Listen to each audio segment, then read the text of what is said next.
Gathering the Nations with Jessica Arianes.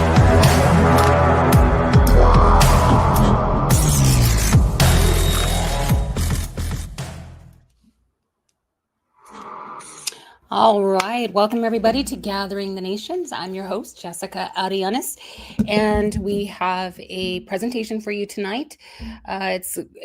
Hopefully I'm not going to offend anybody. You know, it's never my intention to purposefully offend, but I know that sometimes when we are searching things out that may go against what we hold dear, it can become somewhat offensive. But I am working really hard on being patient and presenting this information with grace. So we're going to talk about and it doesn't look like I'm being very patient when I titled the video, you know, the rabbinic origins of Hanukkah and the Synagogue of Satan. But that's what we're talking about tonight. And believe it or not, I'm not targeting one specific ethnic group, but we're going to look at some of the history. And again, yes, that points to the rabbinic sources of Hanukkah. We're going to look at the history of the Hasmonean Dynasty. Not too much, but we'll look at some of the basics, give us a foundation. I'll come to a conclusion at the end of the presentation on who I believe. And again, we're going to speculate here, but I'll leave it in your hands. I'll give you enough information so you can do some research on your own and see, you know, be a Berean, see if what I'm presenting has any validity to it.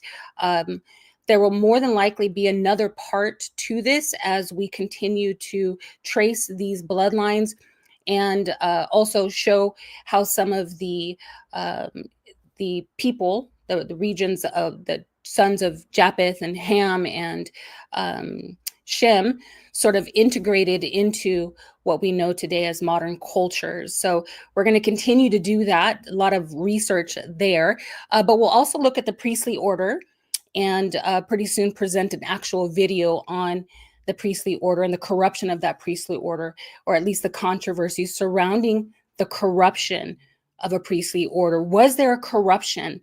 I am on the side of yes. I say that there was a corruption, and that will lead to my conclusion at the end of this presentation, where I hope to show you who I think is actually corrupting the bloodline. It's not what you think, I can guarantee you. So let me share my screen with you. Get started here with my notes. Got a lot of information, okay? So, but it's pretty straight, clear and concise, hopefully not too overwhelming. So we're going to talk first about, give me just a second. I just want to make sure that give me a second while I shift this over here. And I want to make sure that the dynamic is okay for you all to see, because again, a lot of information here. I don't want it to get lost in translation. And this is again so that you can take notes and so that you can research what it is that I'm presenting. Give me a second. Okay.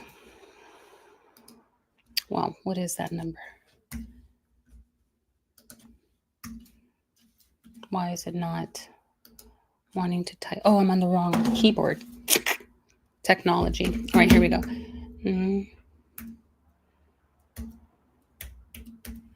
All right, that should work. All right, here we go.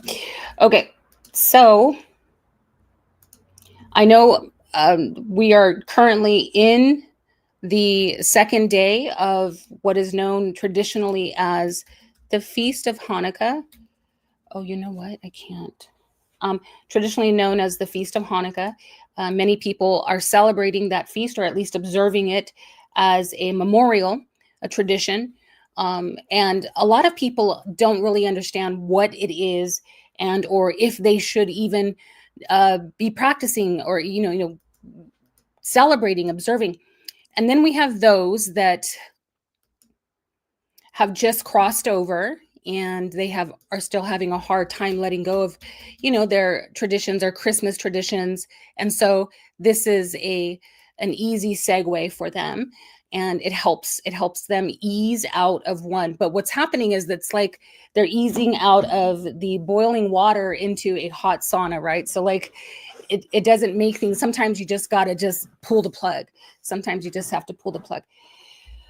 Okay, so let's look at the historical context.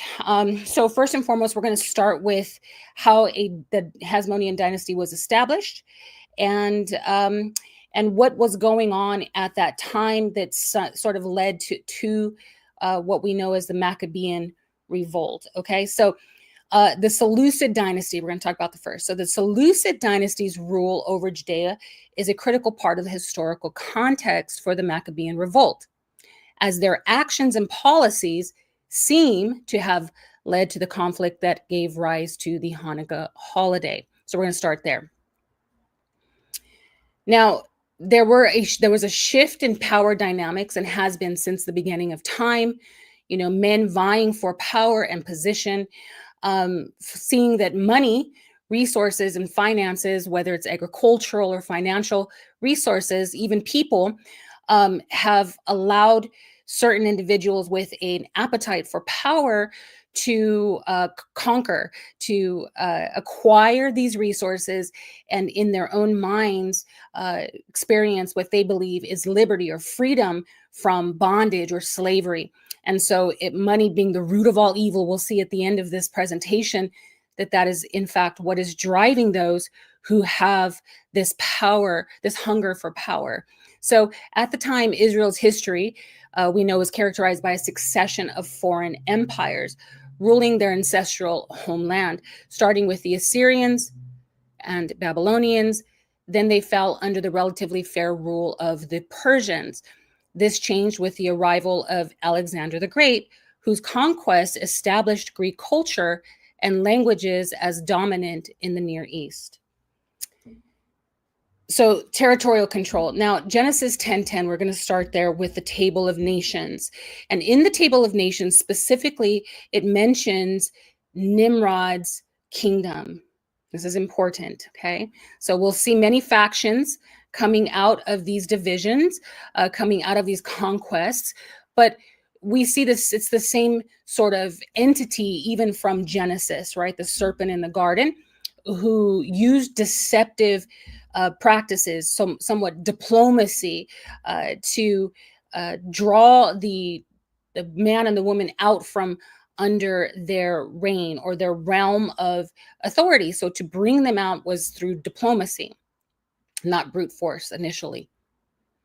And so here in Genesis 10:10, Nimrod is mentioned as a mighty hunter, one who, in spite of Yah's rule to not kill or shed innocent blood, nonetheless, he still did. And it says that he did this in the face of Yahuwah, all right?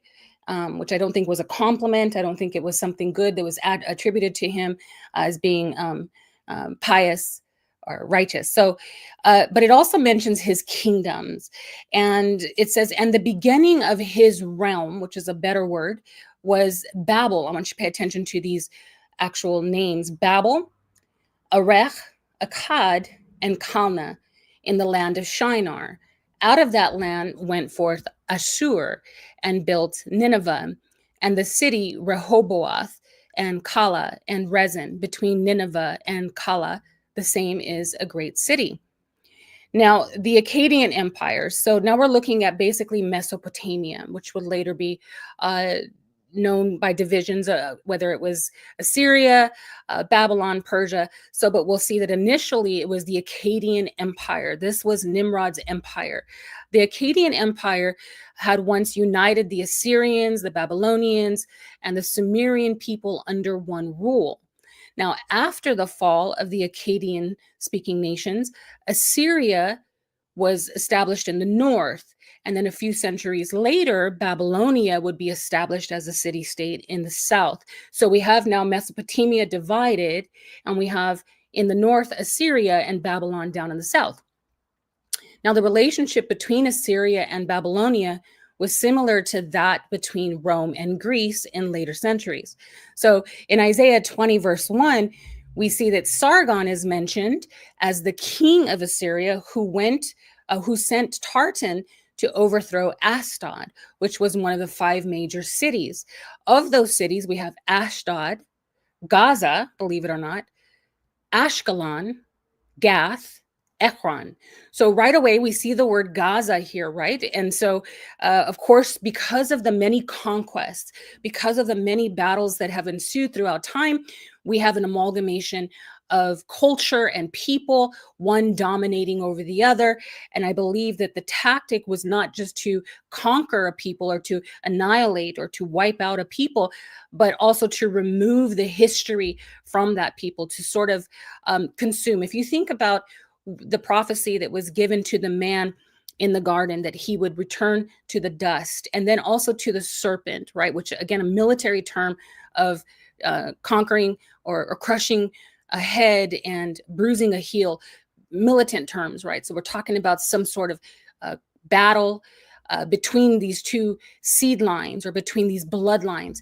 And so we see that the serpent was told that he would go to his belly, on his belly he would go, and that he would consume the dust. Okay. And I don't believe that this is speaking only of the sin nature of man, but it's also speaking of the inhabitants of the earth, because again, Adam representing the source of mankind, and then mankind being cursed to return back to its origins, which is the natural source of its origin. So we see that this is speaking specifically of an entity that would consume, right? That would somehow consume the inhabitants of the earth, the dust, which is the man of the earth. So we see that that consumption comes by way of war, right? Not just famine, not just the elements, but migration or whatever, but mostly because of war. So much war. There has just, as I've been researching these things, again, trying to summarize it for you was just a feat in itself. But there's just so much information that is just mixed together, right? Again, the purpose is to bring confusion. And it's to eradicate the identity of a culture or a people. More than anything, to remove an identity from a people in order to swap that identity, or in order to take on that identity, which I find to be the case here as we present. It had, this doppelganger, right, where you take on the identity of another. And so you first have to erase their identity, get them to believe that they are not that they are something else, and then you take on that personification. And so, but we'll see, is there a motive? If we were in a court of law, we can't just charge somebody. We have to have some kind of motive. What's the motive behind that? And I assure you, we do have motive. So back to the Akkadian Empire. Again, it was originally united, became divided, and they maintained mutual relationships, internal affairs, and the relationship would flourish between them. This would also reflect a very similar relationship between Rome and Greece in later centuries. Now,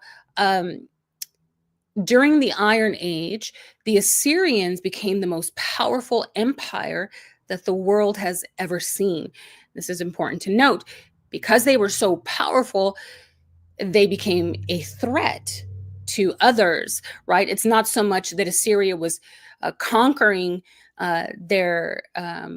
those outside of their borders, but it was that they were flourishing and prospering, and therefore they had resources so that they could defend their borders. They had a military defense, they had economic success, and therefore they were flourishing.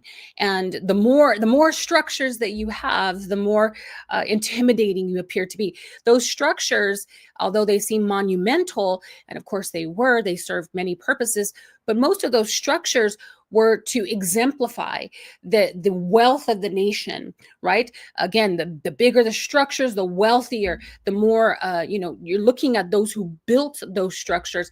You're thinking about the strength of the people. But not only that, it's also sending a unified message to the people outside of your borders that we are unified together, that we can collaborate. And this, again, was the same motive that we see during the building of the Tower at Babel, right? It was a collaboration as they worked together to establish a unified front, a collective consciousness, right? To work together, again, exemplifying or displaying the strength or the arm of the flesh. So the Medo-Babylonian conquest. So now we see that there's an Akkadian empire, consists of two divisions, north and south, Assyria and Babylon. And then, a lot of things happened between that time. But then there is the Medo-Babylonian conquest.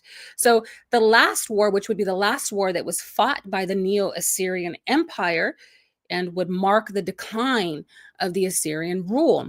Now, at its peak, the Assyrian Empire joined forces with Egypt, which would later be governed by Ptolemaic, dominating the Fertile Crescent. And this is very important. I spoke about this when I presented on the Table of Nations, and why the geopolitical strategists today, in their strategies, they did declare that those who possess, whether it's the rim or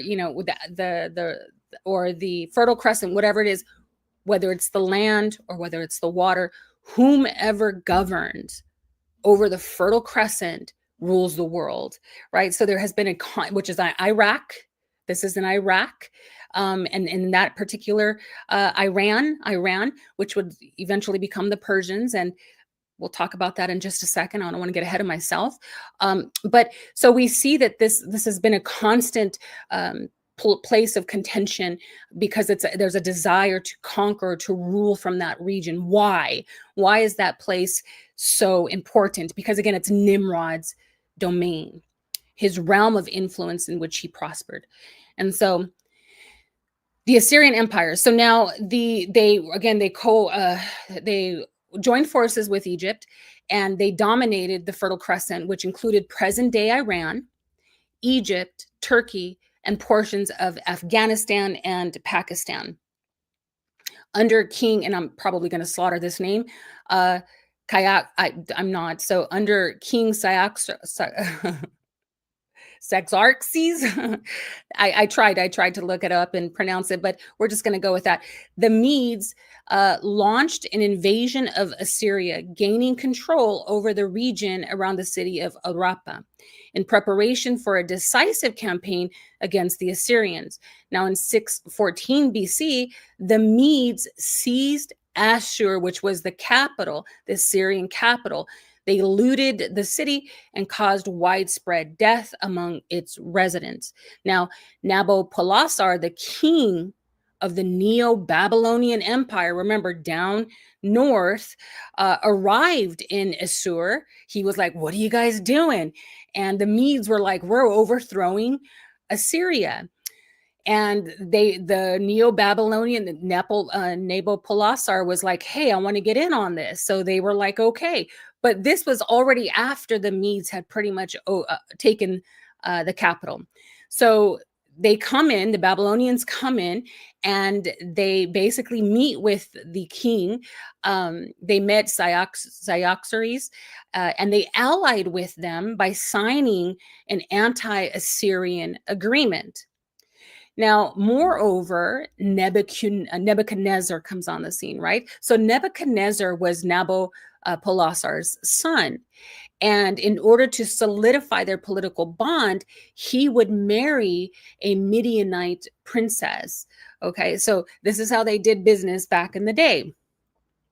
So that's how the Medo-Babylonians took over the Assyrian forces.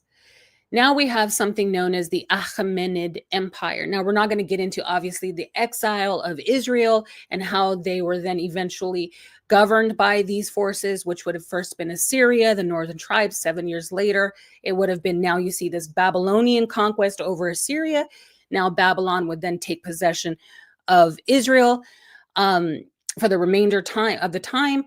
And then eventually, we see that the Achaemenid Empire, established by Cyrus the Great, would come in, he would conquer, and then he would release Israel. But we're not talking about that today.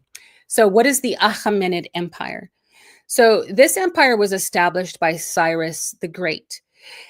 Interesting facts about Cyrus, which I wish I could spend a lot more time on, but I think uh, what I've put here is important enough. So I want you to really pay attention to this. Whatever we know about Cyrus, whatever we think about Cyrus. So first and foremost, he was an Iranian sovereign entity. This particular empire emerged around the 7th century BC when the Persians settled in the region known as Persis, located in the southwestern part of the Iranian plateau. Now, from this foundation, Cyrus embarked on a campaign that culminated in the defeat of the Median or the Babylonian Empire and the overthrow of the final Assyrian Babylonian monarchs. Now, Nabonidus, who was the son-in-law of Nebuchadnezzar and the father of Belshazzar, would eventually be the last final king or monarch of this region.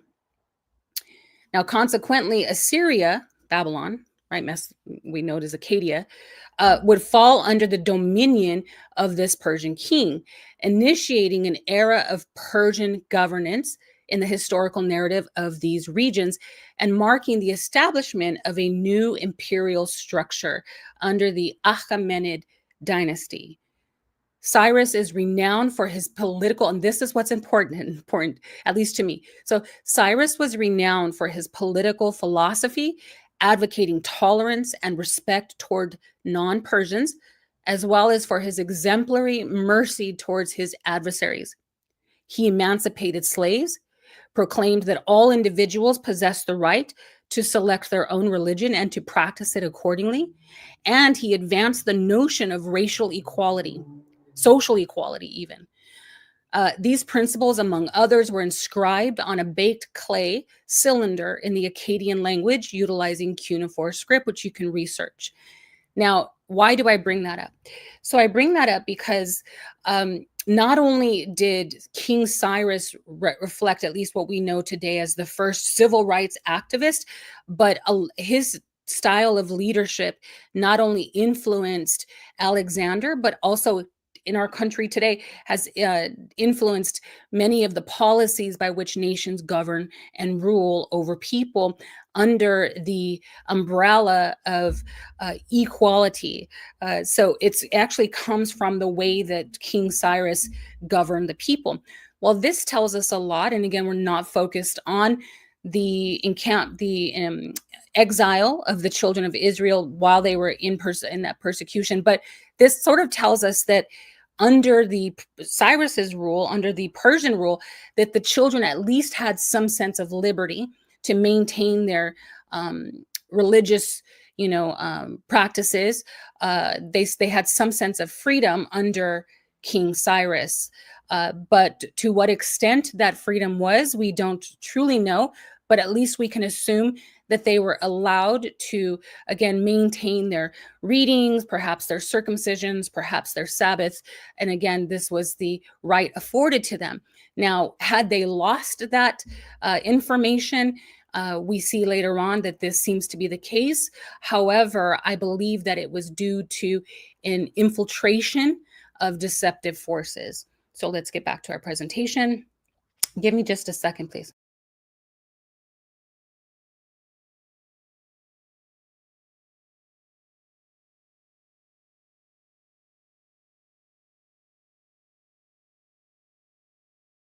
Sorry, needed to get myself something to drink. All right, here we go.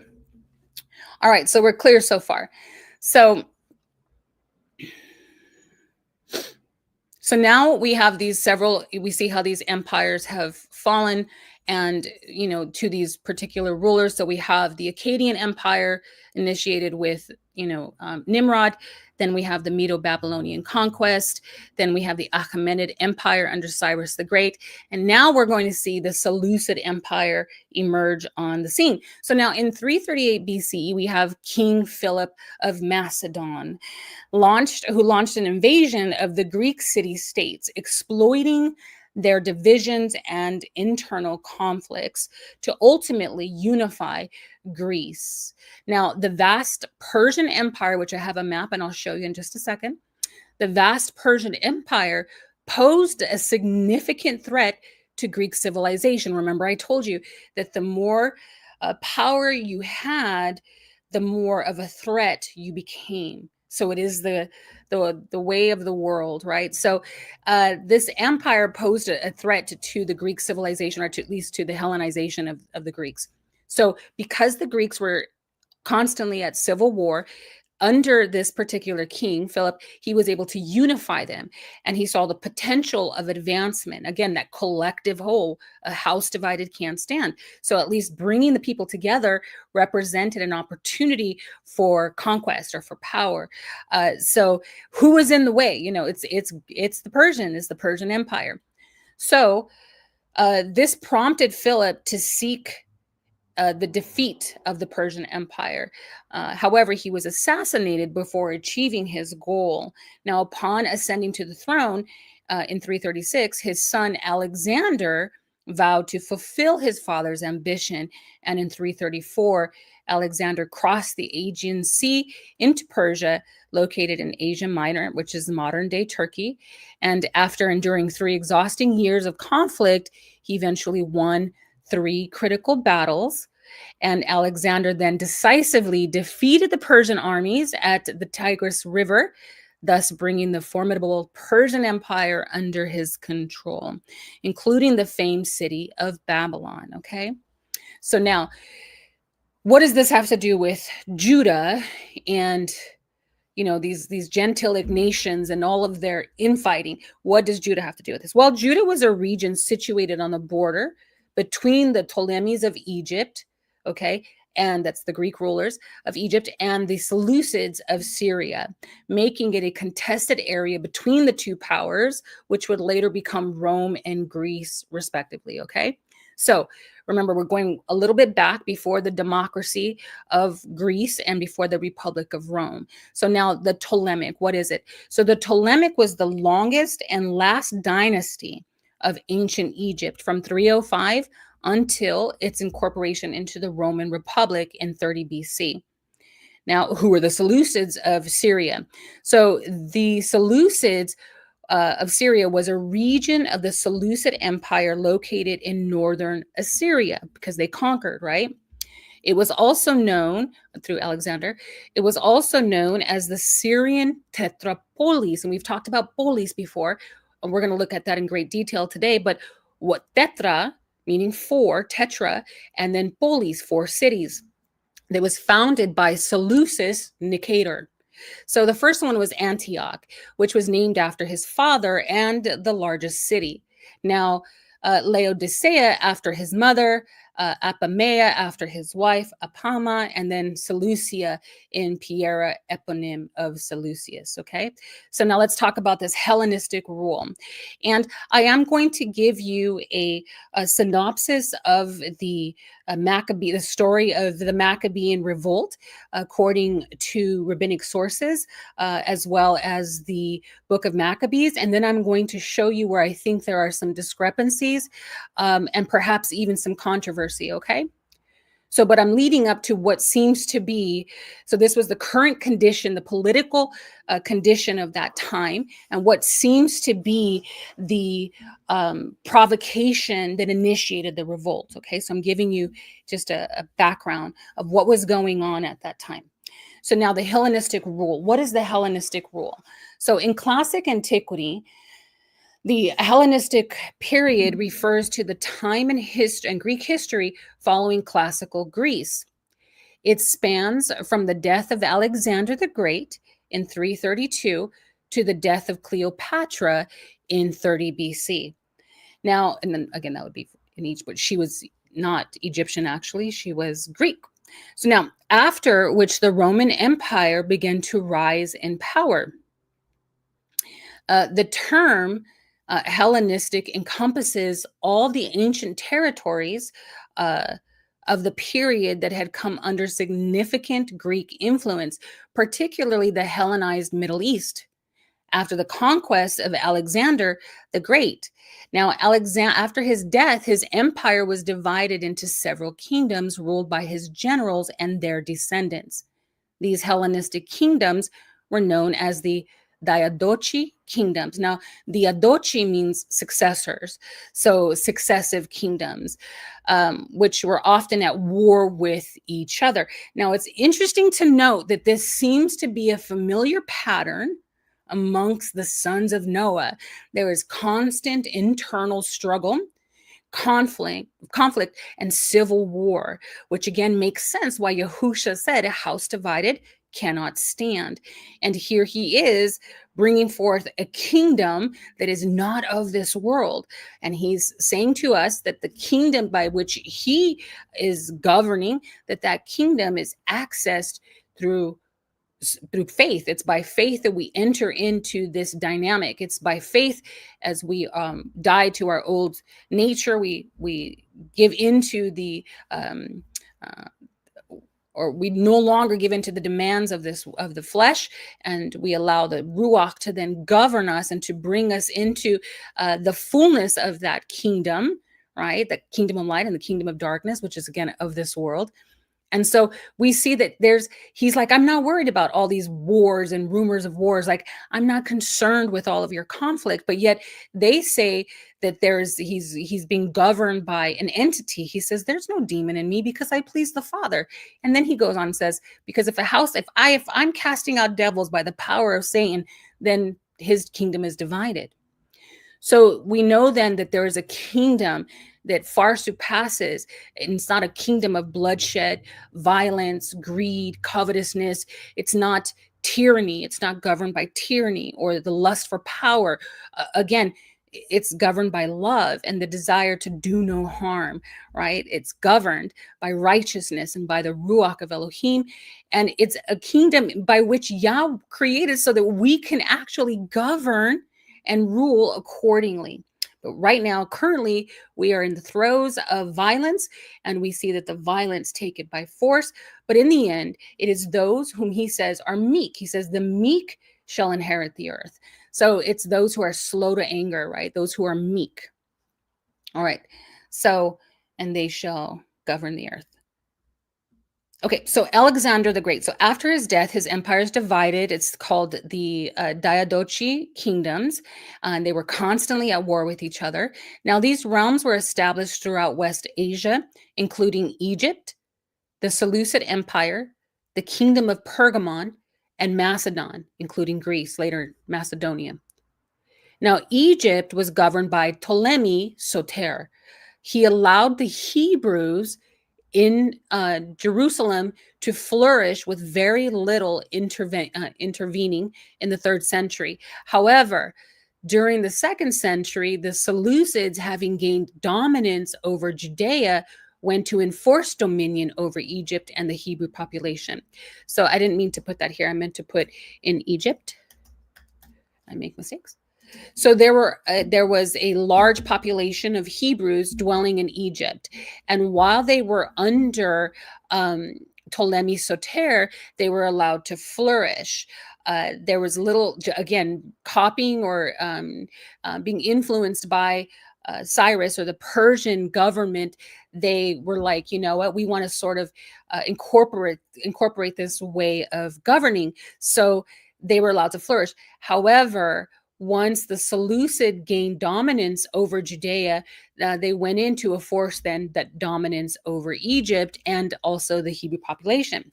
So now this expansion of the Seleucid Empire led to an influx of Greek settlers, okay, and facilitated the spread of Greek culture as well as language. Now it spread as far as modern day, all the way to India, okay? Now, the newly established Greek kingdoms were significantly influenced by local indigenous cultures. This is all called Hellenization, adopting regional practices that were beneficial, necessary, or convenient. What that means is that as they would go into certain regions and establish themselves, this is part of the Hellenization process of the Seleucids. So they would go in, and instead of conquering by force, they would conquer through diplomacy. They would govern over the people, which is what it means to be under the hand of, so under the rule or under the hand of that empire or that kingdom. Those people were allowed to maintain their religious beliefs, kind of like this melting pot that we live in here, And so to sort of afford them a sense of freedom under that government, right? So that there would be civil rest. Now, as a result, these leaders, these Greek leaders who went into these places where they settled, they would not only incorporate their beliefs, but they would also incorporate their beliefs to the people, but they would also take upon themselves in culture from the indigenous people, the local people. So whatever seemed to be influential, whatever seemed to be convenient or beneficial to them, they would say, hey, let's incorporate that into our belief system, or hey, we like the way that this works. And again, they were constantly shifting their dynamic. So this was known as an amalgamation, and this emerged as a defining characteristic of the effective Hellenization process. And I'm not saying that it was effective, but if the process is effective, then you see that this is a marker or an indication of its efficacy. So Hellenization basically means synchronism, right? Bringing up like this coexistence, right? We can all coexist together. And that's what we actually see here in America, right? We don't see a clear cultures being defined. We see that there's sort of a mixture of cultures, which again, part of the annihilation, part of the removing of an identity, that was the most effective way.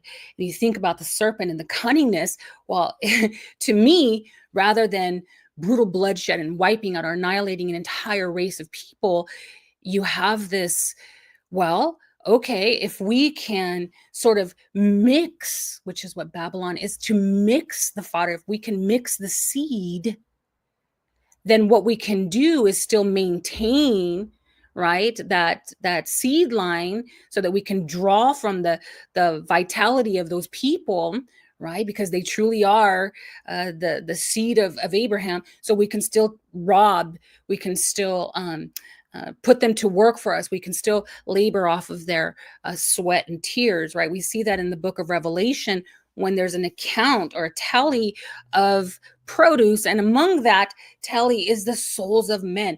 They're flesh merchants, right? So they need people to be subjugated. In order for them to have a position of pomp, they need servants, they need people. So they say, well, instead of I've been researching wars and oh my goodness for months, my poor head.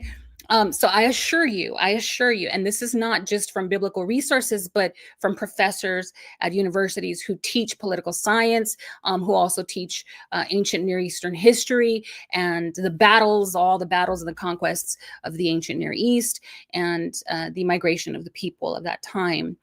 Which, interesting side note. So the Iranians, let me go back to that before I forget. So the Iranian people, which again, we're not going to talk about today, but the Iranian people. So the Iranians would later be known as Iranians are modern. So the Persians, right, from Persis, the Persians, who are now what we know as the Iranians, were originally known as the Aryans. Okay, you can research this. So the Aryans, those people that Hitler was obsessed with, the Aryan bloodline, the pure Aryan bloodline. Well, guess what? He's talking about the Persian people. That's absolutely right. In fact, Hitler, not knowing his origins, right? Where do we come from?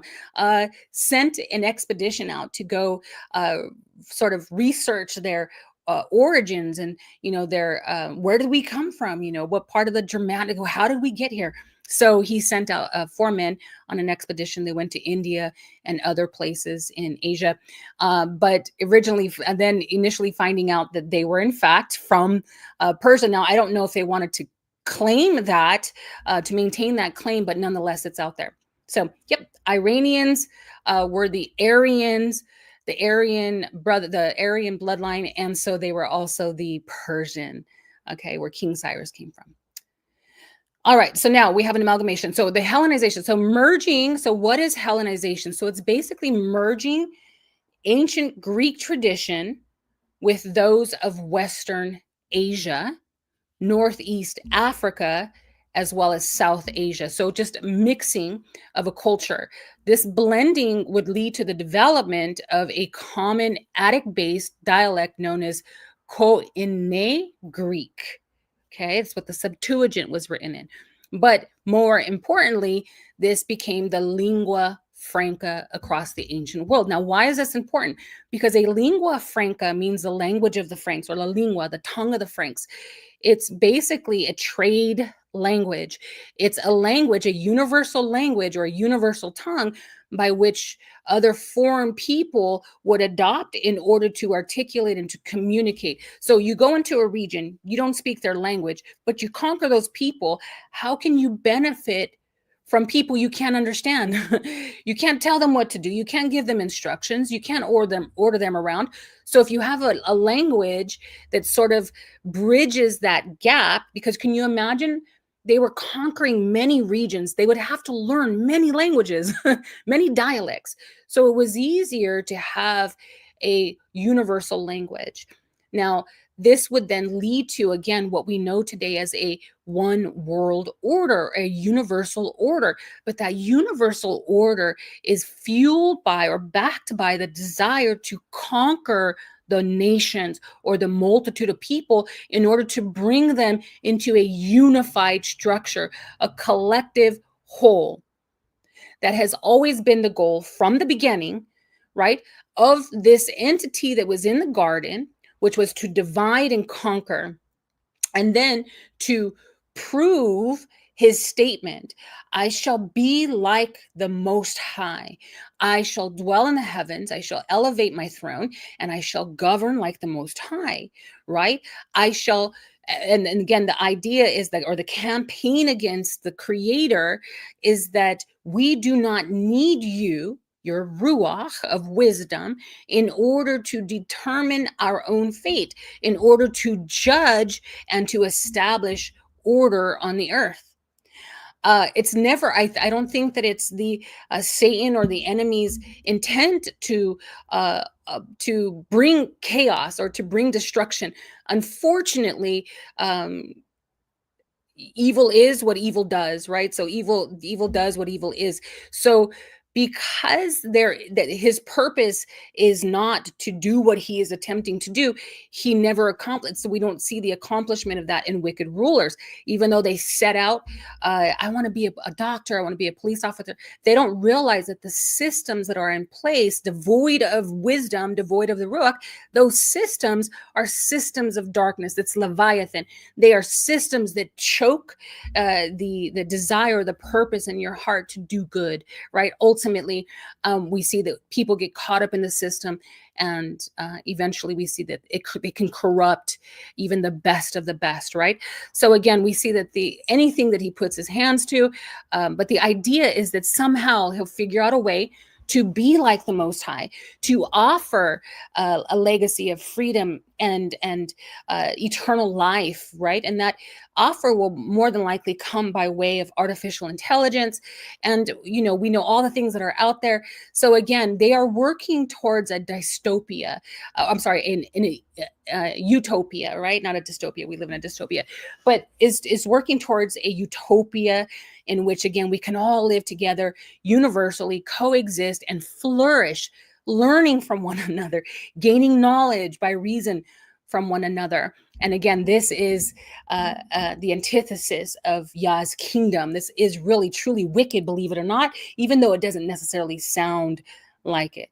So now let's look at this map for a second. I just wanted to show you just how, wow, like this is just, talk about domination, right? World domination. So this was the Hellenistic, remember the Diadochi or Diadochi kingdoms of the Seleucid Empire after the death of Alexander the Great. Alexander did a lot of damage. I mean, he was not damage in the sense, I mean, he conquered a lot. Okay, this was Alexander's empire and the limits. So wherever you see this orange border, I don't know if you all can see that.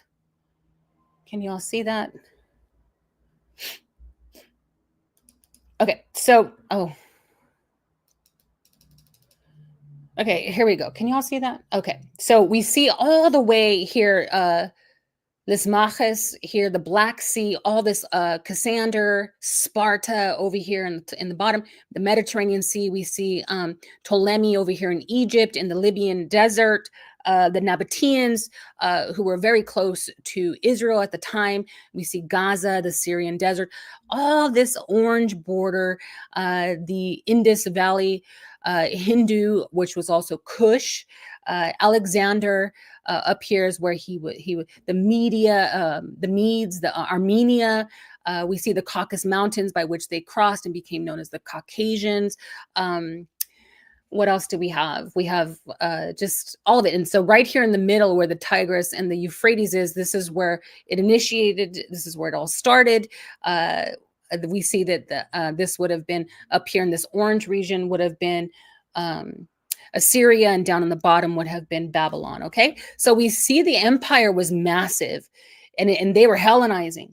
They were Hellenizing, populating, assimilating the people, just bringing them all together. Almost, they were like that close, right?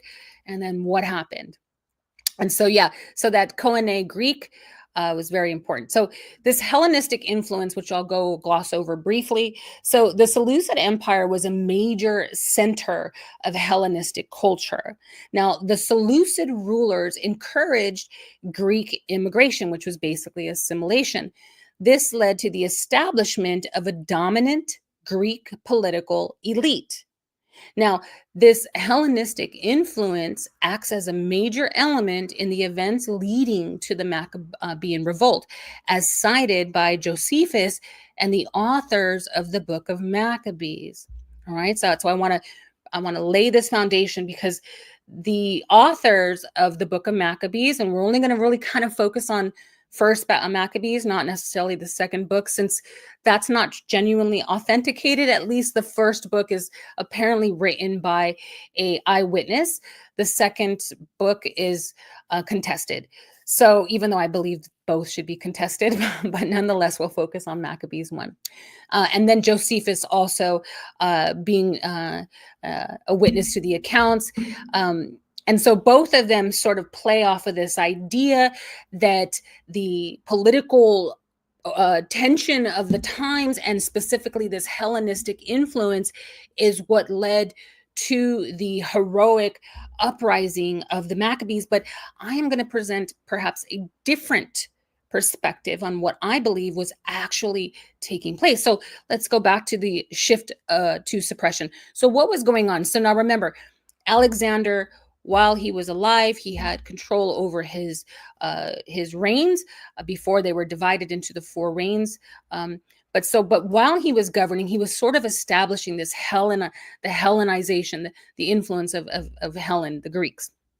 But I want to note something here, and which is why I mentioned earlier some of the attributes of King Cyrus. This is extremely important in sort of contesting the history of the Maccabees, or at least the history of the Orthodox Jews. So Alexander, he admired Cyrus for his strong leadership and fair governance. Alexander even learned about Cyrus from Xenophon's Chiropaideia, which was a book he studied actually as a child. Now, when he conquered Persia, he visited and ordered the restoration of Cyrus's tomb. And he even employed some of Cyrus's leadership methods, which is what I mentioned earlier, especially in how he treated the people he conquered.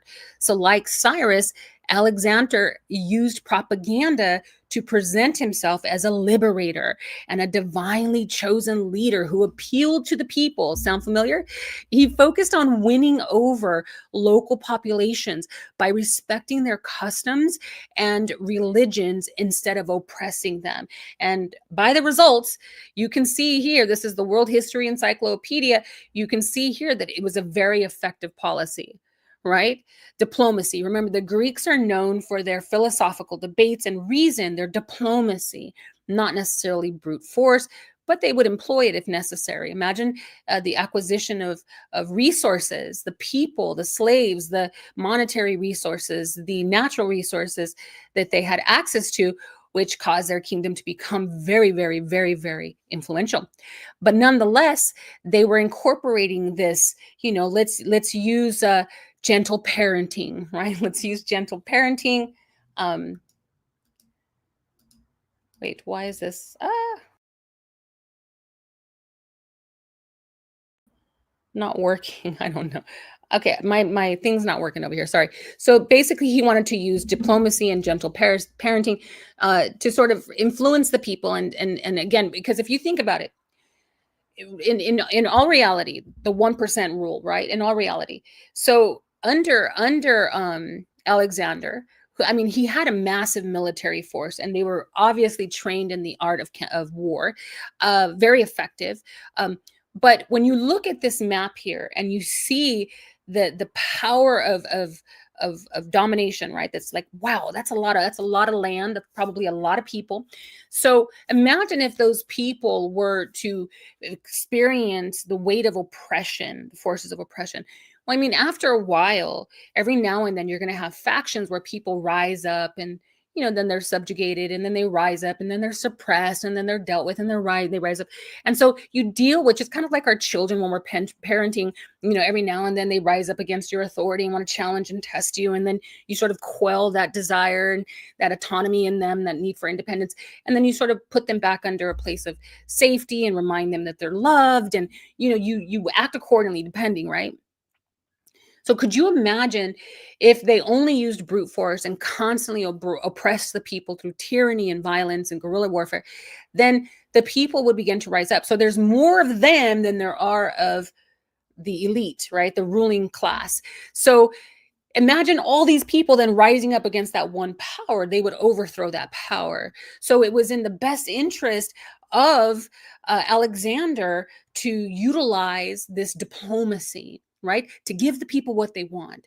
It was better to keep them satiated, right? Occupied and entertained. Thus, we see the Greek, Olympian, the games and the things like that. So it was better to entertain them, keep them quelled, put a cell phone in front of your children while you're doing the dishes, because, just keep them occupied, right? Just keep the kids occupied so that we can do what we do and continue to reap the benefits of these resources, right? Keep them happy, buy them the next new thing, the new phone, the new shoes, right? All right. So now, again, the Seleucid Empire. So that's Alexander, the Seleucid Empire. Seleucid Empire was basically the Hellenistic influence, or the influence of the Greeks, okay, and their culture acclimating. So the Seleucid rulers encouraged the immigration. Come on, immigrate into our ways, which led to that establishment of dominating in the Greek policies. Now there was a shift to suppression. Okay, so Alexander, again, I remind you that he admired King Cyrus, and he studied him, he researched him, he even incorporated and employed many of his leadership methods and ways of governing. He focused on winning over local populations by respecting their customs and religions instead of oppressing them. Now, this influenced how the Hellenistic kings prevailed over populations. The early kings maintained the Persian model of what is known as minimal interference in local culture and religion. And this is what I mentioned earlier, that they allowed Israel to basically maintain a quasi sort of, pseudo sense of independence. Do your thing, right? But just don't do it too much, right? Just remember who's your daddy. Just remember, right? So, but they still gave them the idea of freedom, some sense of freedom, okay? And they flourished. The population flourished to some degree. So this was a semi-autonomous rule, and that rule was allowed under a high priest. Now that's where it gets interesting, because again, as long as they could have a puppet, or they can have somebody by which they can influence or come and go as they want, an access point, then they were okay. The kings of the earth, they were like, okay, as long as we can have somebody that we sit on the throne that allows us access, then we're good with that, right? So So these high priests were put in positions.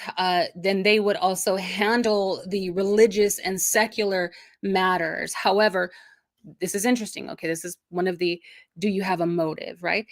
Over time, many, and I should highlight this. Let's highlight this so that you really get it, okay? Because this is obviously a lot of information, but I want you to really get this one. The upper class, the wealthy, the upper echelon, the wealthy elite, they are the ones that begin to embrace Greek culture, not the poor, right? Because one of the influential elements of the Hellenization was the arts, music, citadels, amphitheaters, poetry. Oh my goodness, they would create these little polis, or these little cities, in which we'll see that under Jason, the priest, the corrupted priest, he created little cities, little suburbs, and then he said through a voting, who gets to live there. He put the wealthiest people in these places, and it was required that these polis, or these little suburbs, had shopping centers and citadels and theaters and amphitheaters and little mini what were they called? Well, we'll see in just a second. But so he created all, so the wealthy could afford such things, right? Look at even the city of Corinth, to be Corinthianized was a very, derogatory term, because the wealthy elite were just living licentiously in Corinth and Ephesus, right? So it was the wealthy upper class in Jerusalem who were going over, who were integrating. They were truly enamored by all that was being offered. And all they had to do was, we can still keep our Sabbath and circumcise our children, but we can also have access to your culture and resources and books and knowledge and schools. And absolutely, this is truly a blessing. So again, that mixing. And so this is one of I believe one of the motives behind the true, what I believe is a deception of the Maccabean revolt. So motive number one, they're losing the wealth, the wealth of the people. Now, these individuals begin to embrace Greek culture. Their hope, at least what they protested, was that they would have social mobility, the ability to socialize, to move around, right, to immigrate. Now, this would include also adopting their language and even their religious practices. Now, enter the Maccabees. Okay, let me take this off here. Give me a second. Enter the Maccabees. Now, again, I'm going to read, it's just, again, a synopsis. It's not in full detail. If you would like to research this yourself, I encourage you to read both the book of Maccabees and the book of Josephus. But I don't think it's really necessary, to be honest with you. No color, like I'm saying, no color. Why? So weird that it just doesn't want, okay, there we go. So enter the Maccabees. So now, according to the book of Maccabees, as well as Josephus, this would all change when the antagonist, right, Antiochus Epiphanes, became the Seleucid ruler. Now, mind you, I want to remind you that under the Seleucid government and their method of governing, what was that method? Diplomacy, right? Let's get you to want your captivity, right? Let's get you to buy your tracker. If you could buy your tracker, then even better. If I don't have to spend the money to track you and I can get you to spend $1,000 to be tracked, well, yeah, okay. Psychology, reverse psychology. You have to want to be captured, right? So it was just not the norm. Why? Now, let me show you again. Again, we're just thinking critical here. Look at the mass. I mean, this is just, I get it. I get that the empire was divided after Alexander's death, but it was just a triad. There were just 4 divisions, right? Very effective at governing and advancing and maintaining, which was most important, right? It doesn't make sense that we only have these 2 historical resources that tell us, and remember, the Greeks were infamous for their libraries and their documentation. They wrote down everything. They loved the acquisition of knowledge. They loved it. They loved it. They loved it. They had libraries. In fact, there was this one incident where they were being conquered, and the people, they took all of their resources from their libraries, and they migrated to Iran and sought refuge there. And when they entered in, of course, they had to make an established covenant through a verbal agreement. They said, will you protect us? And they said, yes, we will. He said, not just us, but our books. And so the Iranians were like, what are you talking about? Your books? Says, we need protection for our books. They brought their libraries, the libraries of Alexandria. They brought their books with them, their resources, and they were like, yeah, bring it in. All that knowledge. Yeah, like what? Bring it in.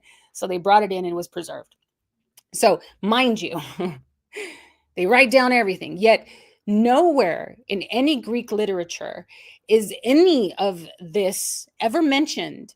There is no second witness among the other party. It's just literally the book of Maccabees and the book of Josephus. Okay, that's it. And do they have an agenda? Do they have an agenda? Is there a motive? We'll see.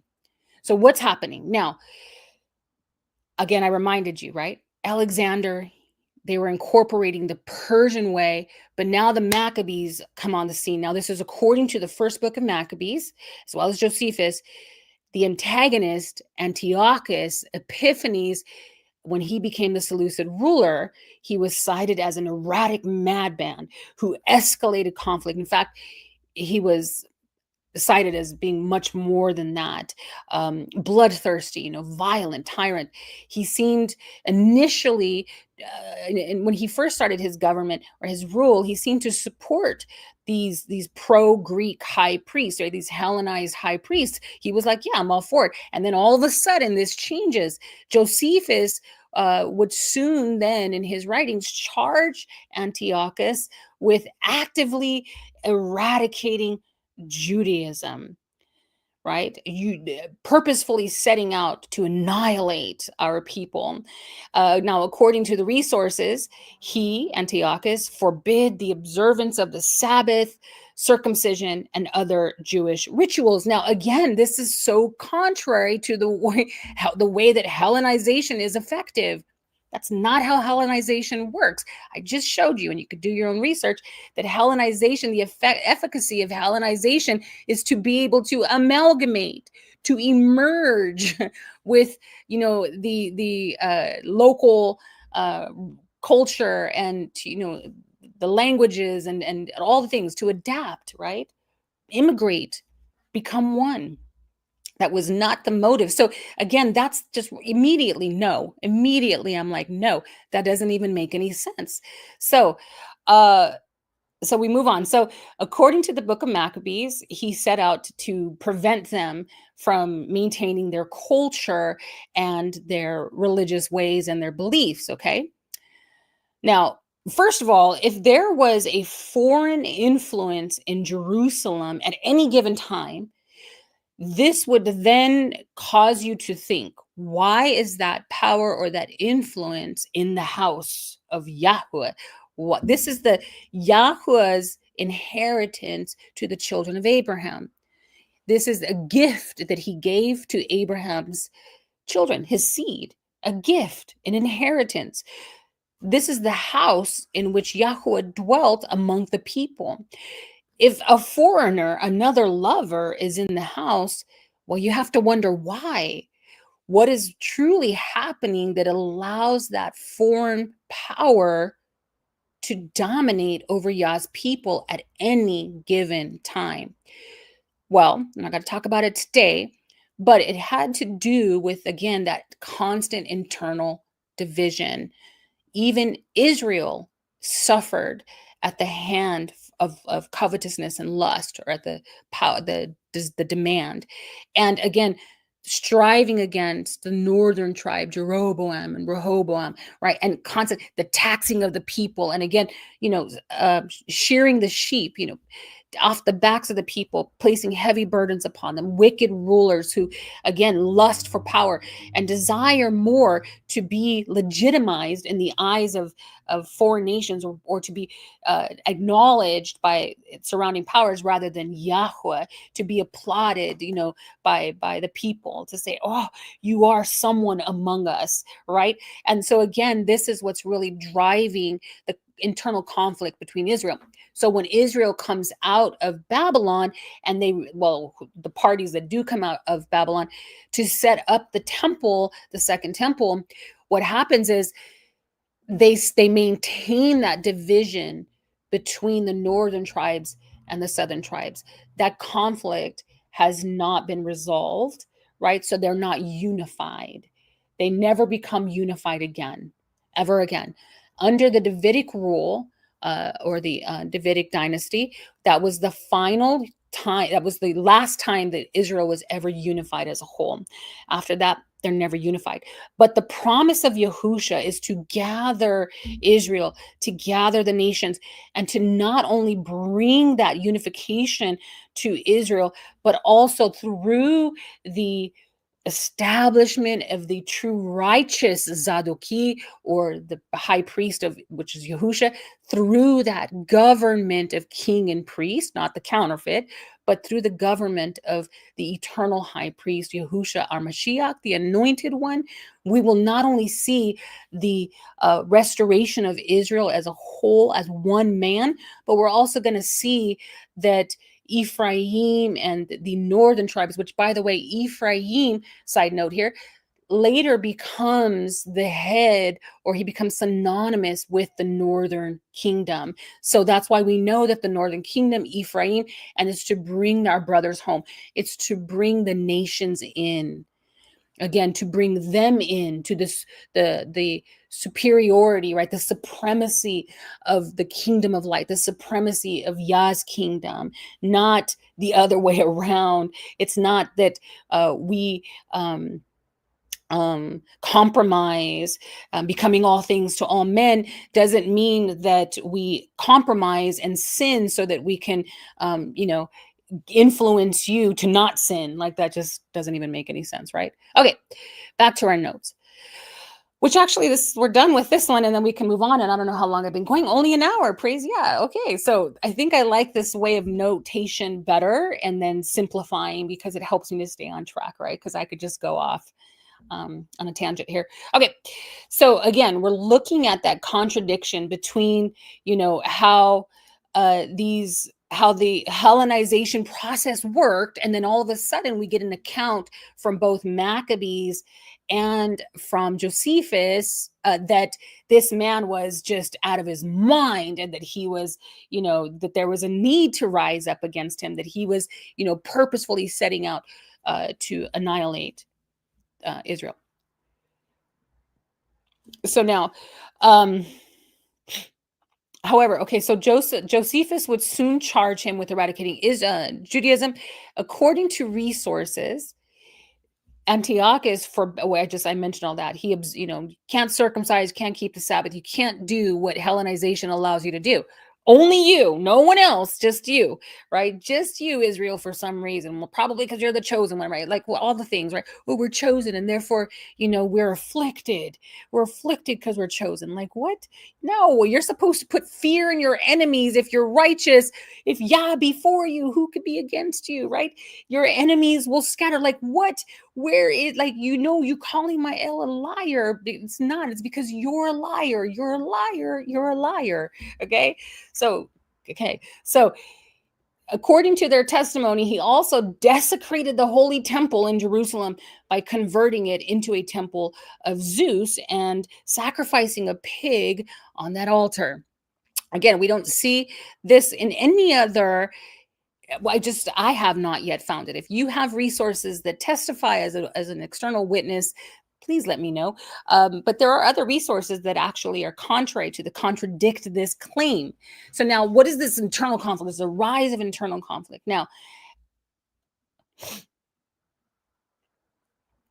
okay, so as the new king of the Seleucid Empire, which ruled Judea at the time, Antiochus Epiphanes started to auction off the position of high priest to the highest bidder. So that gives us a hint.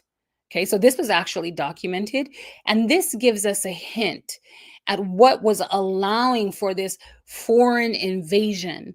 What was allowing, right? What was breaking down the body so that this foreign entity, this virus, could come in and infect the whole body, right? What was the whole head was sick? What was happening? So we see that there was corruption, and that corruption started with the priestly line. Something was happening in the lineage of the priests, in the line of the priests, there was some sort of corruption that was allowing for this force. So we see that right here, whether it be true or not, that they were, you can buy me off, I will allow you. So what does that say? So if you know anything about the priesthood, you know that it's through succession, patronymic, patrimonial, no, patrilineal succession, right? And so we'll talk about that in the next page. But anyways, the point is that you have to be anointed. You have to be anointed, and you can lose that position. You can lose that position. Now, often when priests would corrupt their office, they were sentenced to death.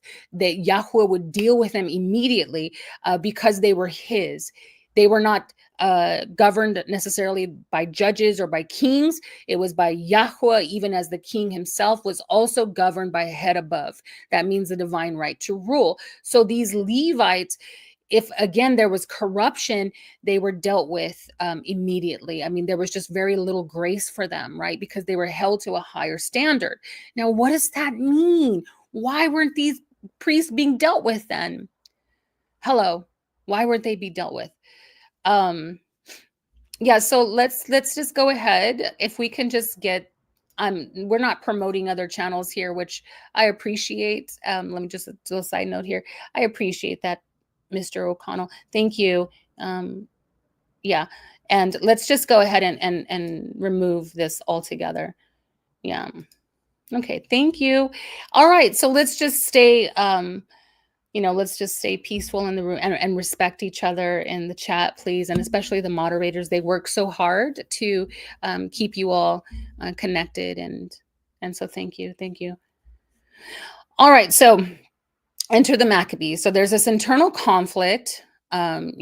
He's saying, hey, whoever Antiochus is basically, according to the testimonies, he's basically soliciting the seat, and so what now? Okay, so enter the Maccabees. Now, this is when they come on the scene. So now Jason, which by the way is a Greek Hellenized name, is mentioned in the book of Second Maccabees. In the story, Jason was a high priest of the Oneid family who purchased the deposition of his brother Onias III from Antiochus Epiphanes. Now, Yason, his actions weakened traditional religious worship and their way of life, which led to the Hasmonean revolt. Now, according to the text, Jason was a pro-Hellenic high priest who sought and received permission from Antiochus to make Jerusalem a self-governing polis. I'm going to talk about that. So remember, I mentioned that earlier. What is a polis? Metropolitan. A metropolitan. It is a city, a self-governing city. Okay. And granting him ultimate control. Why would he want that? So what are the motives we're looking at? What are the motives? So first and foremost, pay attention to the words self-governing city. Okay. So, hey, Rome, we need you to legitimize us. So we see that there's already some sort of adultery, right? Some sort of that's not supposed to be happening, right? Like this relationship is in secrecy, right? Like they're doing things in secret behind their husband's back, right? So it's kind of like that, having an affair. Okay, I can't even think of the words because having an affair. So what's the purpose? So he's saying basically Jason was like, hey, if you make me a self-governing city, This will allow me to have control over the citizenship and the lists, the names, the census of the people who would be able to vote and hold political office. Now, remember the first motive, the wealthy elite are going over, they're being seduced by the Greeks, right? They're like, hey, we like these shopping malls and we like these things, advancement of their technology and their medicine and their schools and their mathematics and Euclid and all the things, right? We like it. We like the art. We like, wearing fancy clothes and advancing in culture. And so there's a threat there. So what's happening? So Jason is supposedly the high priest of that time who bought his seat, by the way, and then he was permitted to become the idea of becoming independent, okay, so that he can control the citizenship, basically voting. And so his policies, this is Jason, included the building of a gymnasium and an ephebium, as well as sending Jewish athletes to the games, the Olympic Games entire, even Jews and those adhering to, even having them give sacrifice to Hercules at the games. Now, this narrative helps create tension. Why would they say all these things? Why would this story? What is this? This is the provocative antagonist, right? Why is this effective? This is called the art of campaigning for war. It's justifying action. And when you create a narrative that has tension, it allows for the audience to pick a side. It displays within the narrative the idea of good and evil, playing on the idea, playing on your emotions, hoping that you will simply believe the authenticity or the authorship, and that you will, because you're moved and motivated by your emotions, right? You are connected to the dialogue and you're like, that's wrong. And so automatically you just, all your critical thinking skills go out the window. They in this back seat, right? Go to the back seat. And what comes into play is your need to protect, mama bear, daddy bear, your need to protect, your need for justice and righteousness and right ruling and all the good things that come out of being a good human being. So that's why this narrative, I believe that's why the narrative exists the way that it does, because you have to create an evil in order for you to hate, and then to justify or to cause you to deviate your attention so you do not see the real evil that's taking place right in front of your eyes, right? Hidden in plain sight. We're going to unmask that. So again, this is a narrative created by the writers of the book of Maccabees and Josephus, two historians, okay, who had something to gain. They create the idea of Jason being a pro-Hellenic priest who sided with Antiochus, who was this wicked guy who was murdering, massacring, doing horrible things, putting bloody pigs in the altar, Zeus in the tabernacle, right? Why was that even permitted? Where was Yah? Yah was like, oh, well, I'm sorry, my hands are tied. I'm in a meeting. I'll be there in a minute. Why were these things being allowed? If this was really happening, what does that say about my L?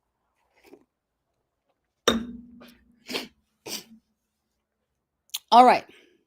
So again, the narrative helps create tension, and that tension is developed between the Hellenized Jews, which again, mostly the northern tribes, but specifically the wealthy elite, as well as those adhering to traditional Judaism. So we see that civil war, that internal conflict, and it's all about money, resources. Why? Here we go. So, and again, remember, this was resented. The Hellenization process was supposedly resented, but which is crazy because we see it even in Yahushua's times. Like, it was never eradicated. It was because that was never ever truly the motive behind this apparent revolt. All right, so let's go back to Jason's petition to become a polis, right? A self-governing polis.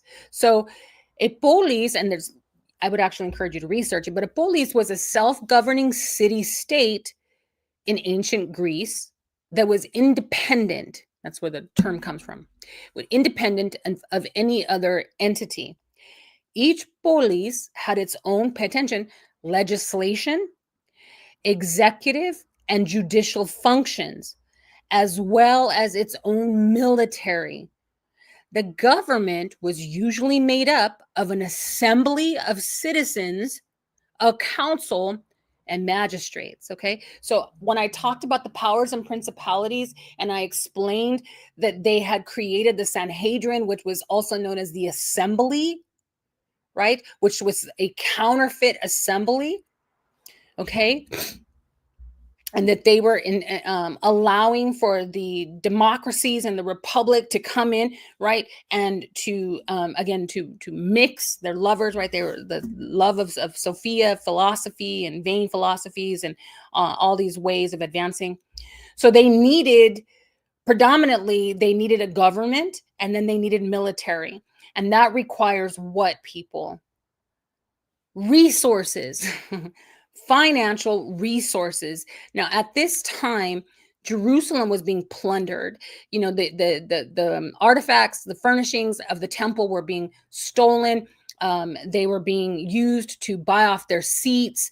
They just were not flourishing economically in any way, which was one of the results of disobedience. Okay. So we know that at this time, it wasn't necessarily these external forces that were truly threatening the existence of Israel as a people, but it was the internal. It was not necessarily the external, right, was reflecting what was going on within, the corruption of the soul of the people.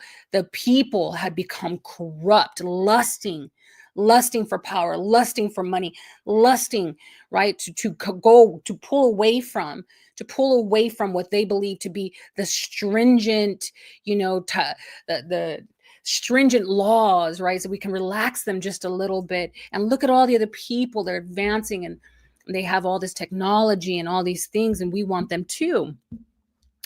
And so, yeah, why were they impoverished? Why weren't they flourishing? Now, remember, in order to become self-governing, you need to have resources. And those resources require military. Military requires that you pay those people for enlisting. You can't just say, well, I'm a man who's supposed to provide for my family, right? Provisions, but I am going to sacrifice my life and enlist in the army and perhaps maybe go to war for long periods of time, but not have anything to, what can I contribute to my family, right?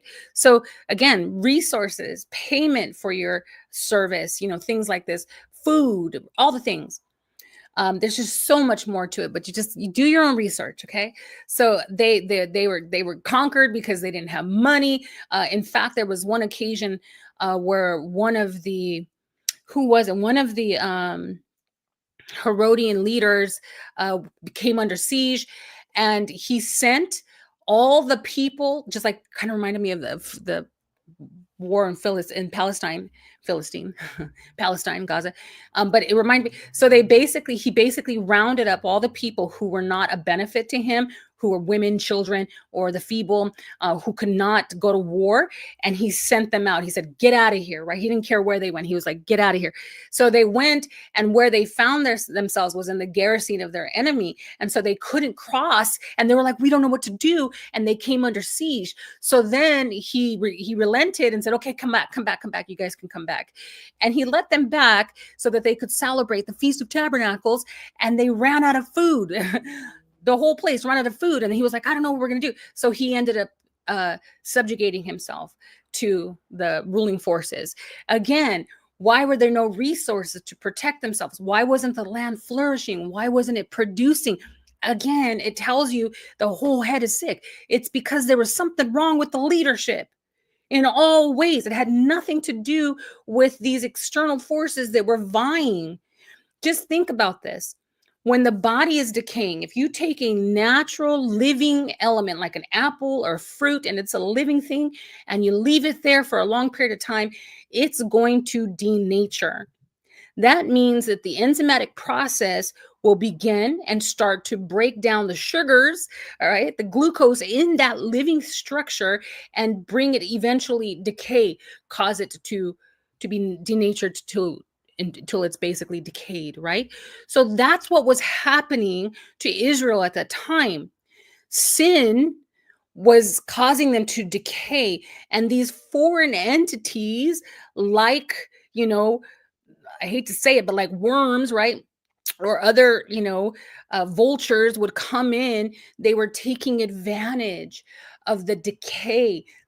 They wanted this land. They wanted this land because of many reasons: because the silk trade, the water, the access to the various, to Greece and to all these different places. Could you imagine? Side note here, okay? Could you imagine if you're in real estate? You know that what is it called? So imagine there is a huge corporate, I don't know what they're called. I can't think of it right now, but say there's like a huge investor firm, right? A firm, and they want to buy, blocks and blocks and blocks, of land. They're like prime real estate. That's the word I was looking for. Prime real estate, right? They're like, this is prime real estate. We want to just move all the poor people that live here, urbanize the place, turn it into a shopping mall. We're going to put this, and they have this beautiful plan. They have all these investors. And so they go and they start to buy out the people that are poor. And they're like, what, $50,000, $500,000? What? My house is how much? Worth how much? And so they take it. They see the opportunity because they can't see what these investors can see. They don't see beyond their poverty. All right. So now these investors are just wiping out all these people. And now they come to this one person who's wise and says, oh, no. This is my mother's, and my mother's like Naboth, right? Nope. I'm not going to sell my inheritance. This has been in my house since, 4 generations, And so what are you going to do? So you build around, you're going to build, and then right in the middle of the mall, you have this one house, right? So the idea is that it looks as though that person outwitted, right, the snakes or the deceivers or the subtlety of these investors. They were outwitted. They couldn't overthrow this one tiny little old lady that went on to get over her house. So they find other means and tactics to sort of bully her out. Well, it was the same with Israel, right? They were like, we're dominating all of the Middle East. We need this land for many reasons. They had many motives, but they were like, we need this. We need this because you're making us look dumb. First of all, like, if we can't conquer you and we're trying to kill your God here, we want it to look as though your God is not able to defend you. Again, it's part of the campaign from the beginning that God is impotent and that we do not need him to become a successful people, to live forever, to thrive as a population or as a creation. Right? Okay. So what are you going to do then? So again, why don't you then put people to whom the covenant does not, the covenant doesn't pertain to, right? Why don't we put some counterfeits?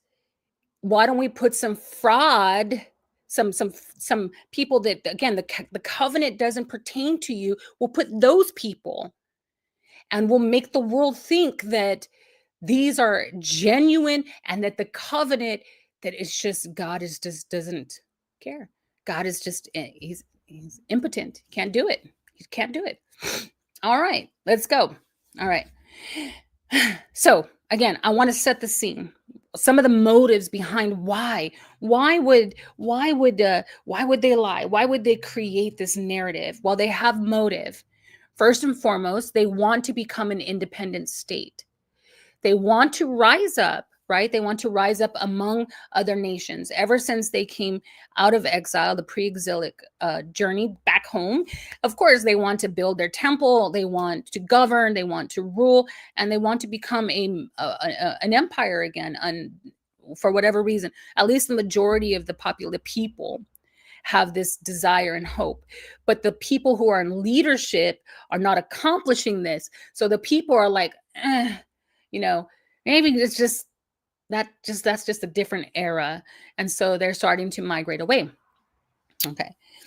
So now the Maccabean revolt. Now the provocative actions, again, part of that narrative of provoking, right? So the provocative actions of Antiochus incited the Maccabean revolt, led by Mattathias and his sons. The revolt is documented as a reaction against the suppression of Judaism and the increasing influence of Hellenistic culture, which was basically assimilation through synchronism.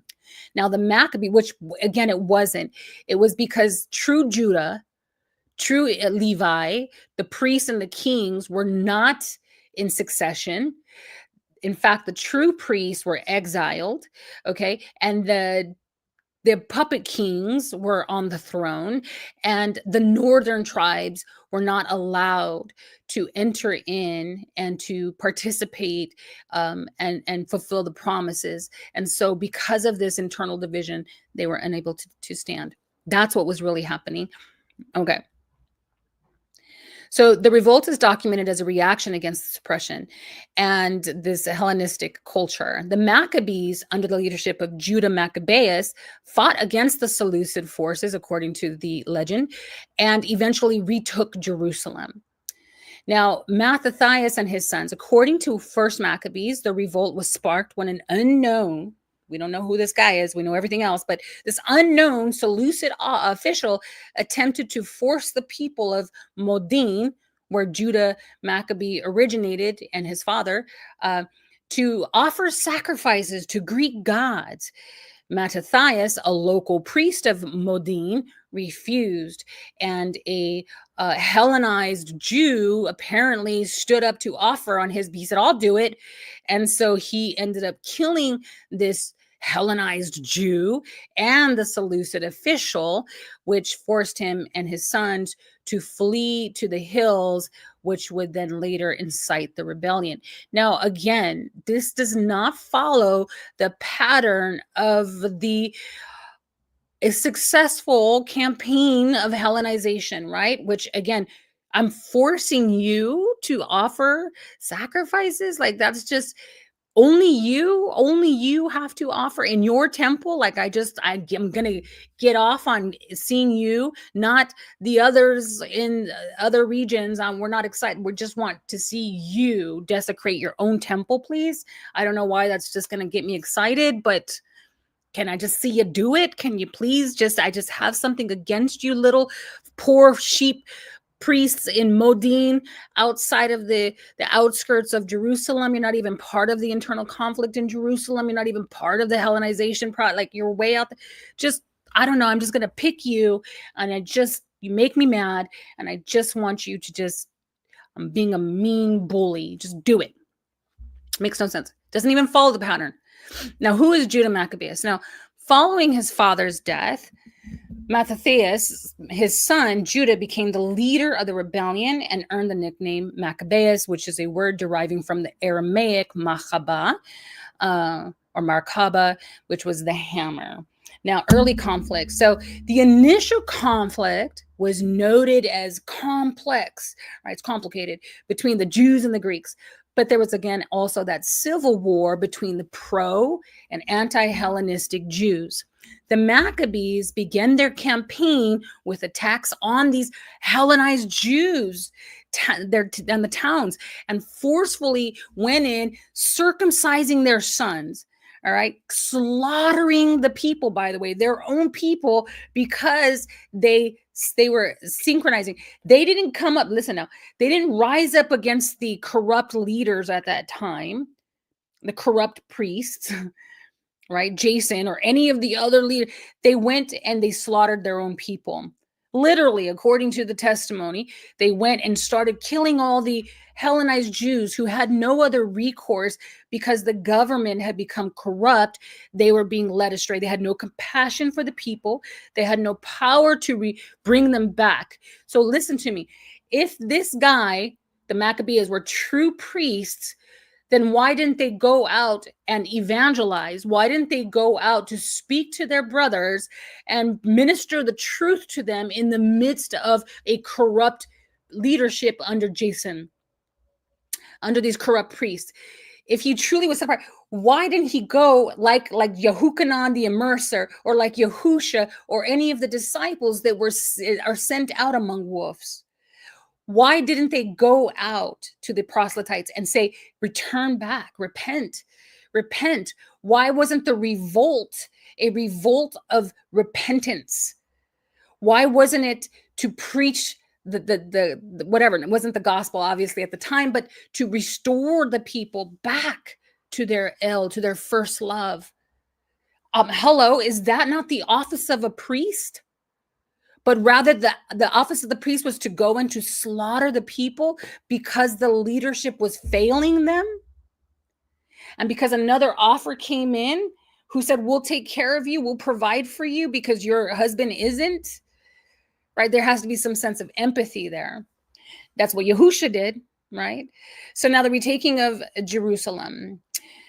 After several key victories, Judah Maccabees, capitalizing on the shifting political landscape within the Seleucid Empire and after the death of Antiochus, was able to retake Jerusalem. According to the narrative, he cleansed the temple and rededicated it to the Jewish faith. Now firmly in control of the holy city, the Hammer of Judah entered the temple, destroying the altar to Zeus and the idols that had been erected during the reigns of Jason and Menelaus. Now, the miracle of the oil, where does that come from? So first and foremost, it's not even in the book of Maccabees. It's actually only ever mentioned in the Babylonian Talmud. According to the Talmud, the oil was found after the Maccabees liberated the Second Temple in Jerusalem. The oil was enough to light the menorah for one day, but it burned miraculously for 8 days, becoming the basis for the Hanukkah celebration. Now, let me just pause there for a second. So apparently, which I omitted that information because it was too much, but apparently the temple had been under siege or desecrated for up to 3 years. It was already had been desecrated for 3 years. That means that most of the furnishings and everything that belonged in the temple was Ichabod. There was the glory of Yah had departed. It was just not there. So apparently, according to the miraculous story, which, by the way, the Mishnah and the Talmud make exception for this.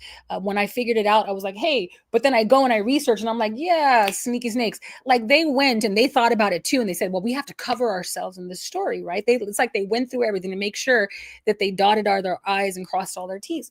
So if he went in and he found one cruse of oil to last for one day, it's a couple of ounces, not a lot. Okay, maybe like this much. Okay, maybe like this much. I don't know if you know anything about cold pressed seed oil, cold pressed olive oil. Excuse me. If you know anything about cold pressed olive oils, it goes rancid because there's no preservatives and it's cold pressed. It goes rancid. Everywhere you research oil, even if it's bottled and sealed tightly, runs the risk of becoming rancid anywhere from 12 to 18 months. And after 18 months, they suggest that you do not consume it, okay? It's just not the best kind of oil to preserve, to keep in your, bug out bag. So more than like after 3 years, and so it's funny because in the Rosh Hashanah, the Talmud, the Rosh Hashanah, it's 24b. In the Rosh Hashanah, 24b, they argue for this. They say, oh, it was sealed. Absolutely, there was a seal on it. It had not been opened, so it was not desecrated. Why? Because the Torah, Yahweh himself says that the oil cannot be desecrated. It has to be clean, cold pressed. It has to be clean pressed oil, and it has to be brought and reserved. And once it goes rancid, it's done. You pour it out, or you can use it for cooking, but that's it. Probably not even then. But there were strict guidelines that had to be adhered when it came to lighting the menorah or handling all the furnishings of the tabernacle. Okay, he was very specific in detail. If you think, oh, that's rigid and that's too much, well, I'm sorry, take an anatomy course. Take an anatomy course, even a biology course, okay, a physiology course, and then talk to me about stringent and detailed. If you think about the beauty of your form and how every little thing, there's so much going on without your aid, you're not helping. It's just naturally happening to me so that you can exist, so that you can hear this broadcast, right? So much intricate detail. And you're just a small little speck in the grand scheme of things. And we just take out a bird's eye view. Then we see just how everything is so perfectly aligned in order for life to be extant. Then talk to me about intricate details of the tabernacle, which represented the dwelling place of Yah. Right? Of course it was intricate. Of course it was detailed. Of course he was specific. It was the beauty of his ability to create and to bring together the harmony of a system. And that system ultimately is the greatest system that ever existed among all the systems of the world, because it reflected the system of forgiveness, pointing to the day in which the body, the whole man that was once defiled and desecrated, would house in it perpetual forgiveness, because the tabernacle was a reflection of that. If sin outside the camp was perpetual, then forgiveness inside the tabernacle was also perpetual. A foreshadow, right, of what Yahusha would bring to offer to the people, not to seduce or to sway us, but hoping that he would speak to the soul of the man, reminding us of our source and origin, and hopes that we would return to our first love, that we would receive the cleansing of our altar, of our structures, of our tabernacle, and allow that perpetual, eternal, ongoing forgiveness to commence within us. Hallelujah. So now, again, this oil, 100%, according to the story, it would have been rancid after 3 years. It would have been rancid. Now, again, the Orthodox Jews, they have considered this as well. And they say, no, it wasn't rancid. They don't consider the time, right? They don't consider that somebody would have said, how long? 3 years? No, it would have been rancid. Even after 18 months, after 2 years, I give it 2.5 years, but 3 years, rancid. Also, so one of the, they're always looking for loopholes, right? Like, oh, so the idea is this. The storyline was because the priests, they had gone to battle and they had touched dead bodies. They had to be consecrated for 7 days. On the 8th day, they could actually make fresh oil. So that's why the story, when they went in to overthrow or to take back, to bring back the tabernacle, the altar, to cleanse it, they had to wait 8 days, because on the 8th day they can be restored, they could be sanctified, but for 7 days they had to be set apart.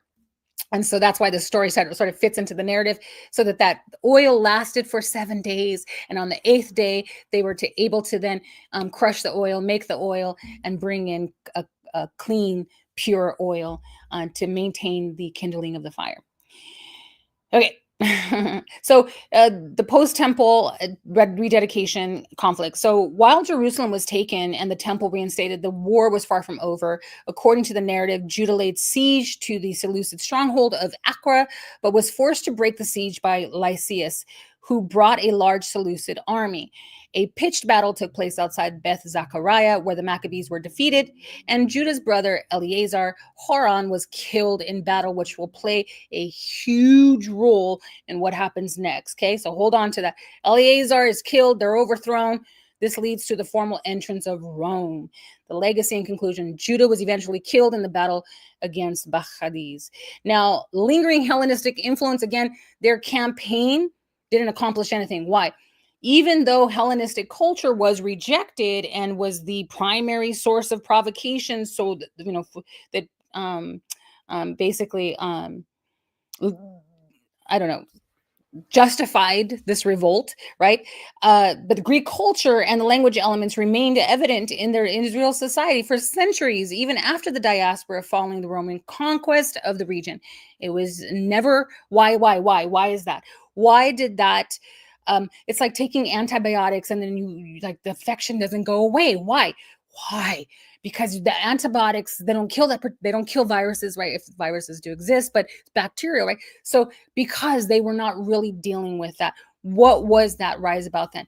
What was this narrative written for? Was it even true?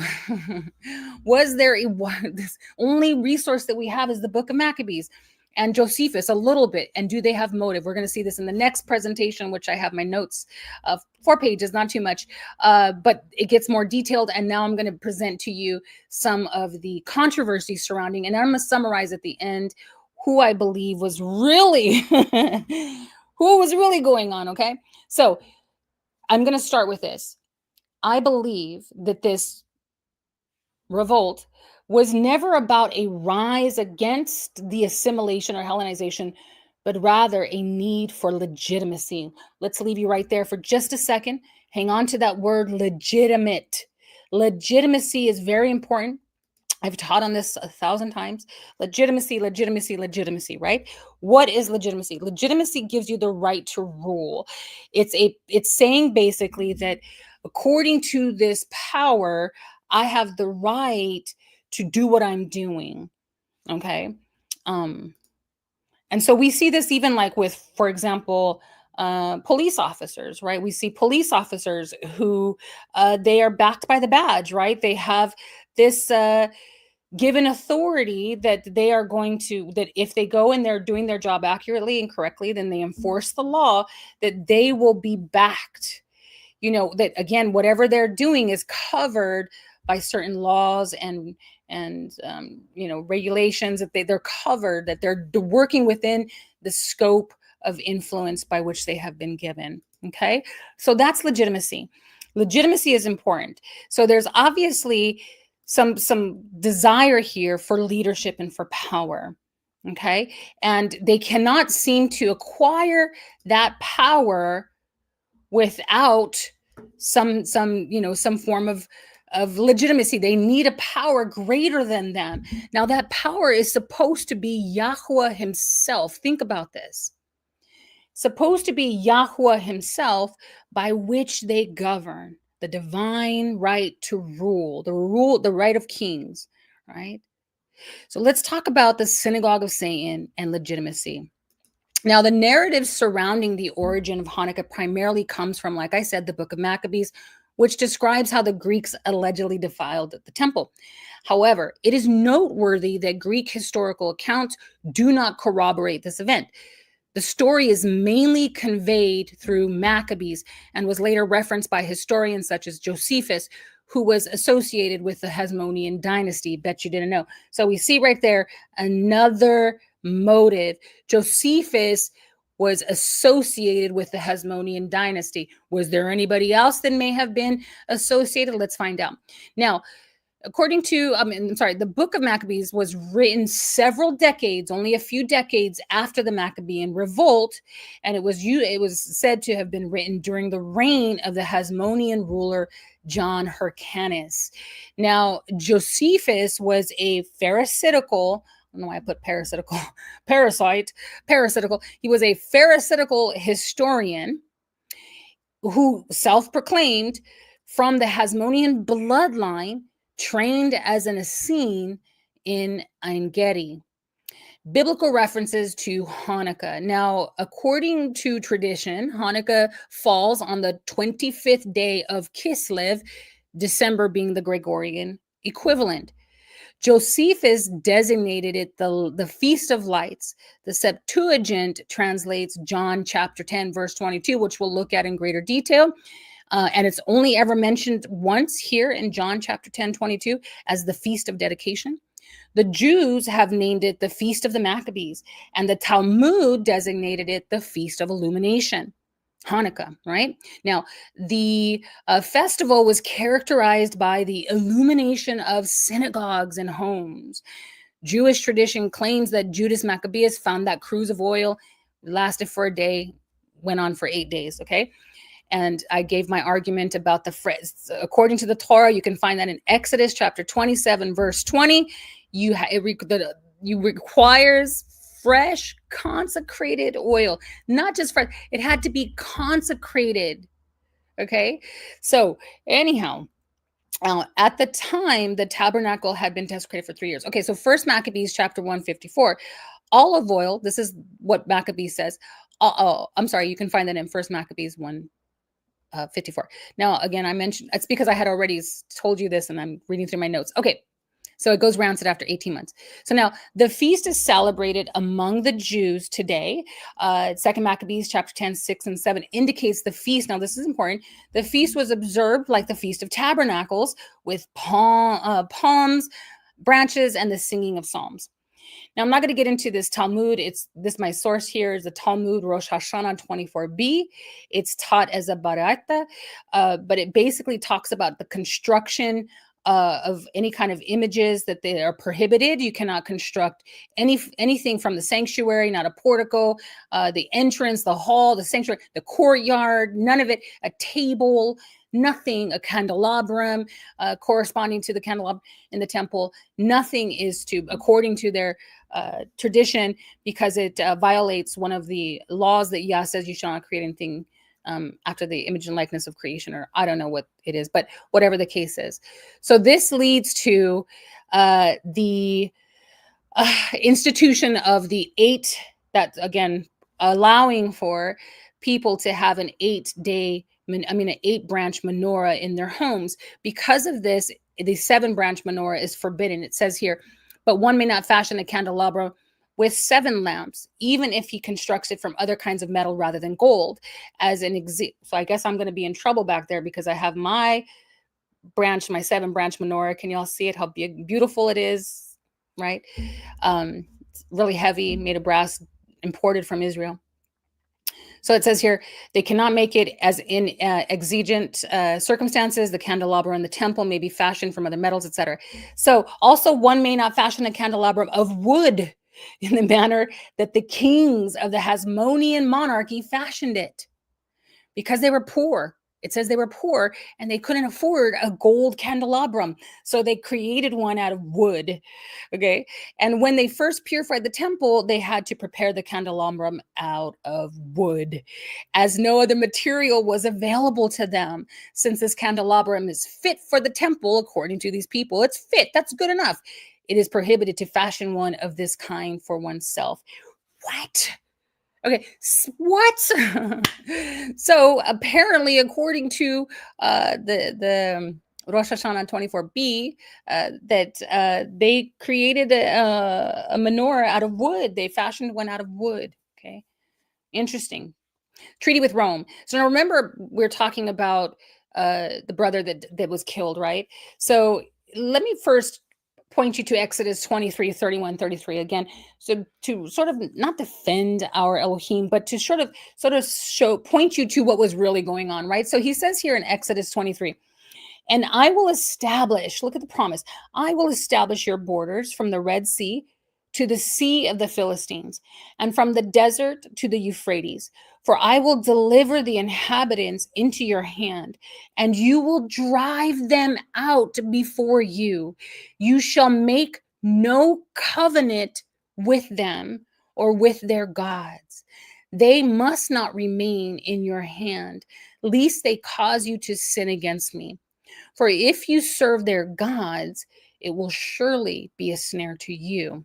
Now, according to 1 Maccabees 8:17 through 20, as well as Josephus, after the death of Eleazar, the Maccabees welcomed support from forces of the Roman Republic, who had an interest in keeping, remember the Seleucid Empire, keeping them weak. They were already weakened. Okay, they were ruling in a small area in Syria because Alexander had died and they were divided. Remember, house divided can't stand. So now they're over there in the Seleucid Syrian over there governing. And so the Roman Republic is like, yes, we want to keep them weak. So now in 161 BC, the Romans signed a treaty, a covenant of mutual defense, very similar to what the Babylonians did with the Medes to overthrow the Persians and the Assyrians. Okay, so they came in, and listen to this. They signed this covenant or this treaty saying that we will provide defense Okay.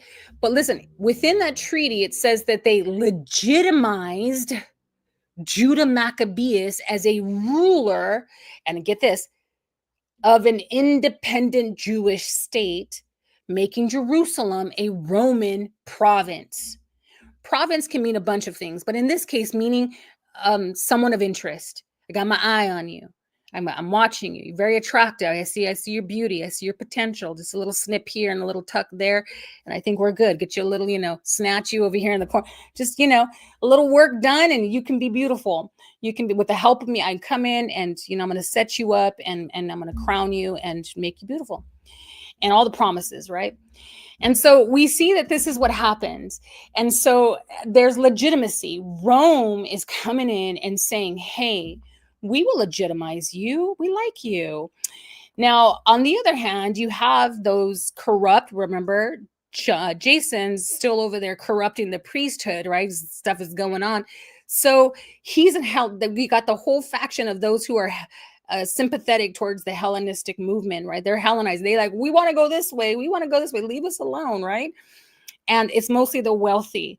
So they need that wealth to come back in, which would again inspire a narrative that says, hey, we're conquering the threat, but more than likely it was an attempt to retrieve the resources, the financial wealth, the money, follow the money, right? So now it's interesting because according to this covenant, Israel, under Judah Maccabees, Israel becomes an independent Jewish state, but yet they maintain their relationship with Rome as a province, which later on becomes a client state. Now, the Hasmonean rulers took the Greek, listen to this, they take the Greek title of Basileus, which is a king, which right there off the bat, like just that alone is enough for me to say, nah, red flag. That's enough for me to say, no, thank you, block, lose my number. Like, I'm not interested. Just that.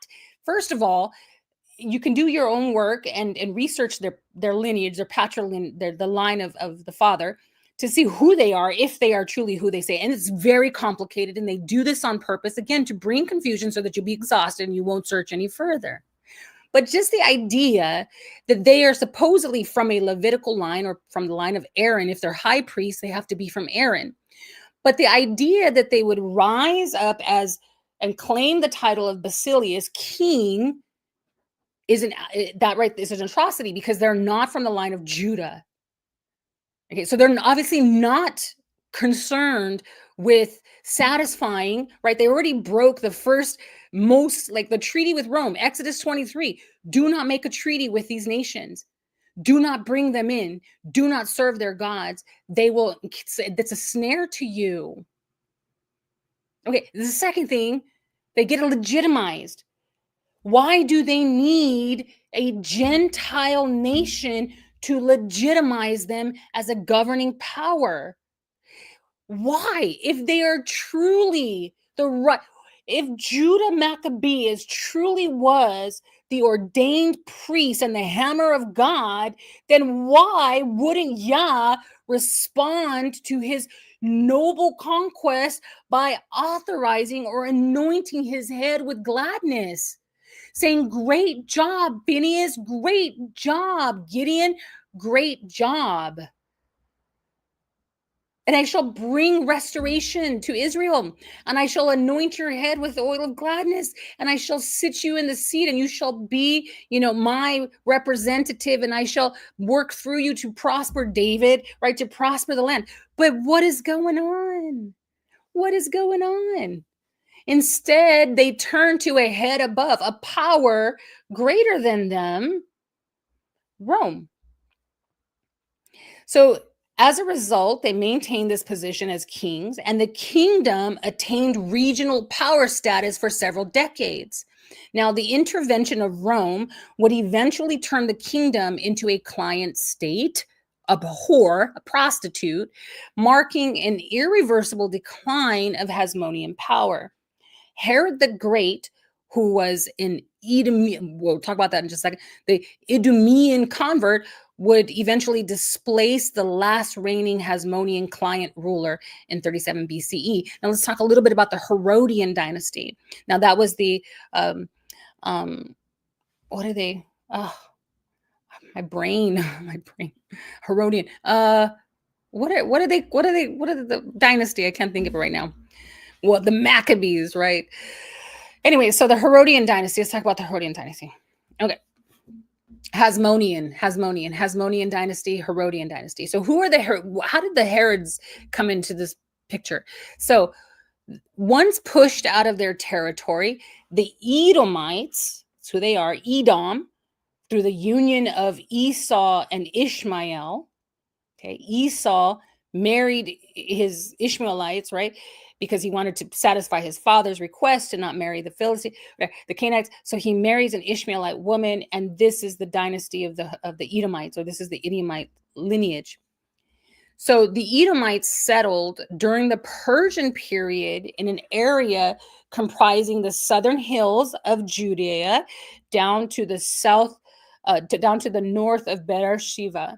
The people appear under a Greek form of their old name, Idumeans, and their new territory was called Idumea, a term that was used in the Hellenistic and Roman empires and also mentioned in the New Testament during the 2nd century BC. The Edomites were converted to Judaism by the Hasmoneans and were incorporated into the Jewish population. Dum, dum, dum. I love that. Aqua Dragons, what a name though. It says there is no power above the head of the serpent. Wait. I think I misunderstood. Wait, there is no power above? No, I think every power, even my foot, is a power above the head of the serpent. So I'm not sure what you mean by there, but I love that. I love that you are thinking critically, but I think what you're saying here is that every power is above the head of the serpent. Every power. Obviously, if you put somebody on your belly, you're of the lowest status, right? Everything is above you. Everything is above you. All right. So, all right. Actually, I would love to respond to some of your comments and questions. So if you want, hang on to them. And at the end of this presentation, we can go over them. I love it. I love to consider and to reason. All right, so let's get back to the Herodian dynasty. So the Herodian dynasty was basically the Edomites, okay? And how did they come into play? Why would the Hasmonean rulers under Judah Maccabeus, why would he, okay, where are the moderators? Like, do we have no moderators? So why would they,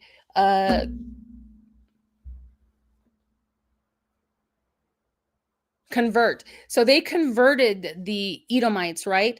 And they converted to Judaism. So something's up here. So they are bringing something in, saying, hey, you're going to come in because you're a little more legitimate than whatever we are. Whatever we are, you are going to have a legitimate right for the covenant to persist in you because you are still, hear me out, you're still a seed of Abraham, because you're the son of Jacob, Isaac, right? So let's talk about the priestly order.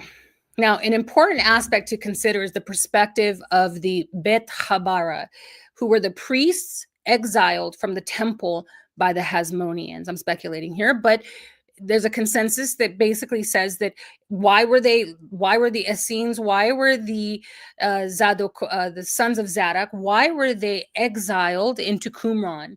Why were they living outside of the temple where they should have actually been dwelling within the region of Jerusalem? Why was Yehuchanan the immerser exiled? Why many times did Yahusha find refuge outside of Jerusalem? So again, there was a power play that was present in the city, in the synagogue, in the temple, that was not allowing any other power of influence, at least a righteous, legitimate power, to come in to contest their legitimacy. So remember, Jonathan becomes the high priest. They overthrow Jason. Jason's killed. All these things happen. And now Jonathan is placed as the high priest. He's the Maccabean, okay? according to the historical dialogue. Now, I do believe that there are some elements of truth according to the history or the narrative of the Maccabeans. I just don't know that the motive behind the revolt is necessarily accurate. I think that the motive was something a little more sinister than actually removing the integration or a foreign entity and the threat of integration. Okay, so who were these priests who were exiled from the temple by the Hasmoneans? Their experiences and viewpoints are documented in the Dead Sea Scrolls, providing additional context to this historical period. These texts call into question the accuracy of the accounts in the book of Maccabees, suggesting that the prevailing narrative may not reflect the complete truth of these events that transpired. Now, during yeah, let's talk about this later. Give me just a second.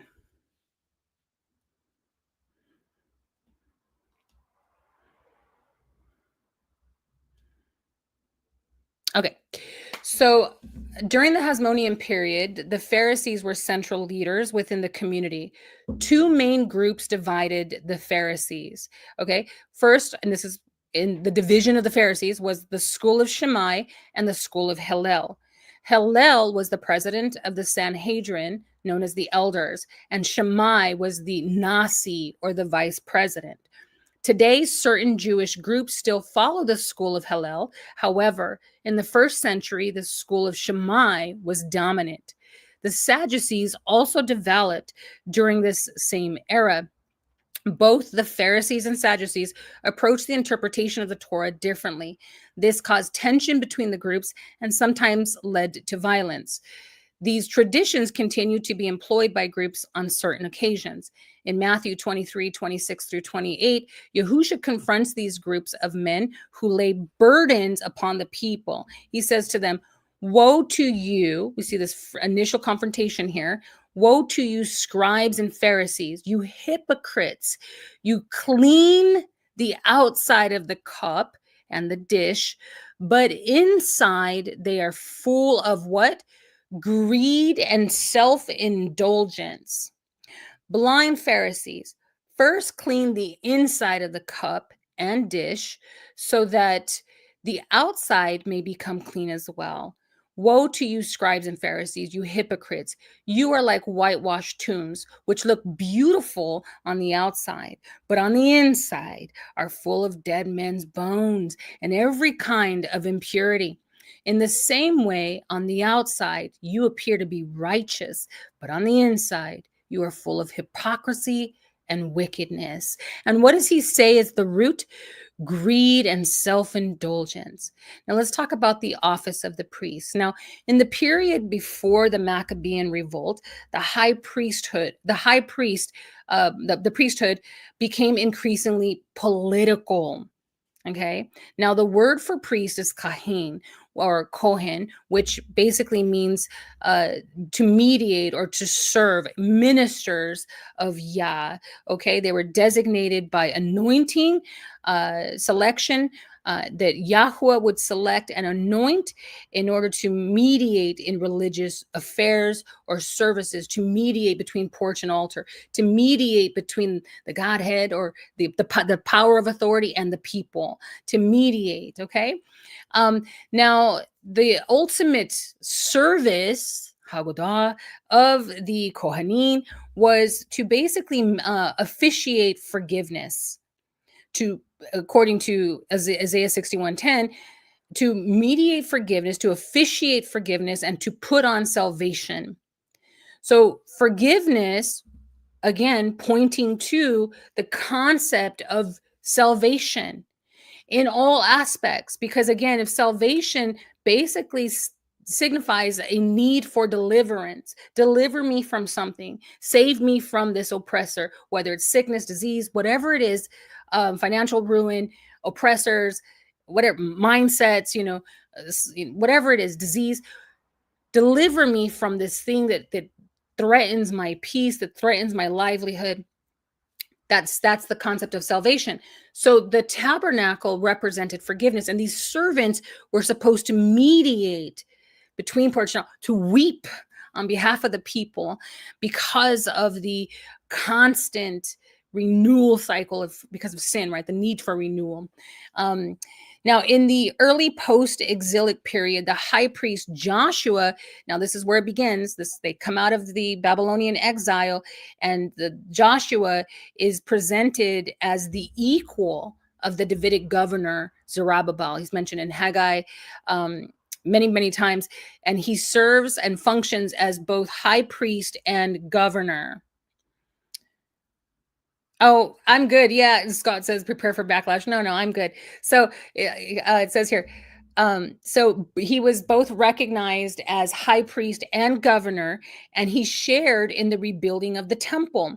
So this is kind of where that idea comes from, that he could not only act as an officiator of the services, the temple services, but that he could also act in a political, again, this is the idea that the priests could then now serve as governors, right? As appointed governors, officiators of legislation and laws and rules amongst the people, and they didn't need a king, right? They needed a king. Now, both Zerubbabel as well as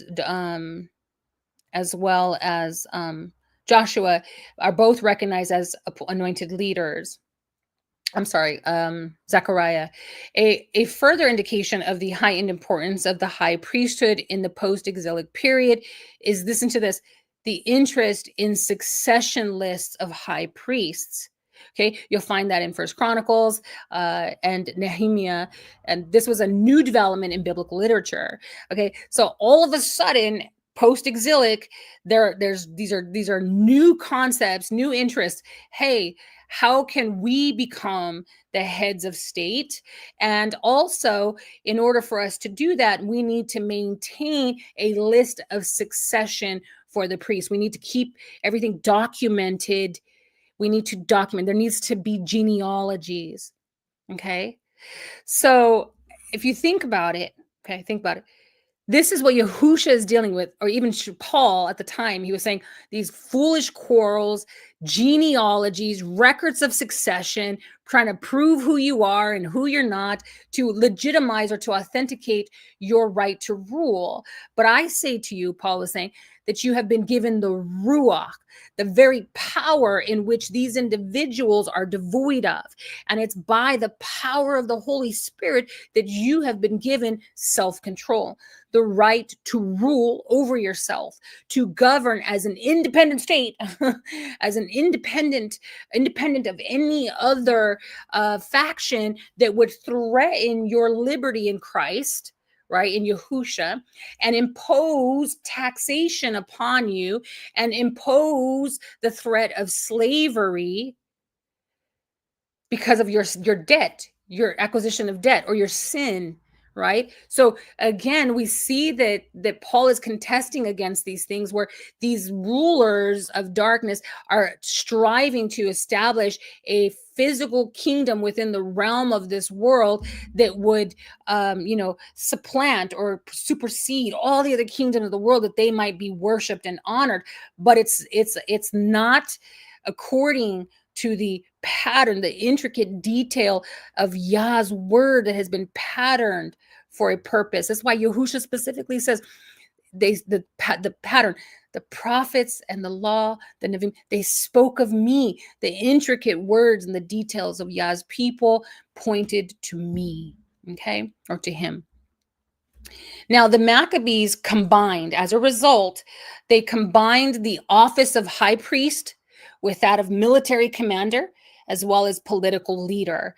Alexander Balas, a contender for the Seleucid throne, appointed, again, you see these gentilic powers legitimizing and appointing what are supposed to be legitimate, or, the true priests, not, right, even Maccabean priests, the true priests.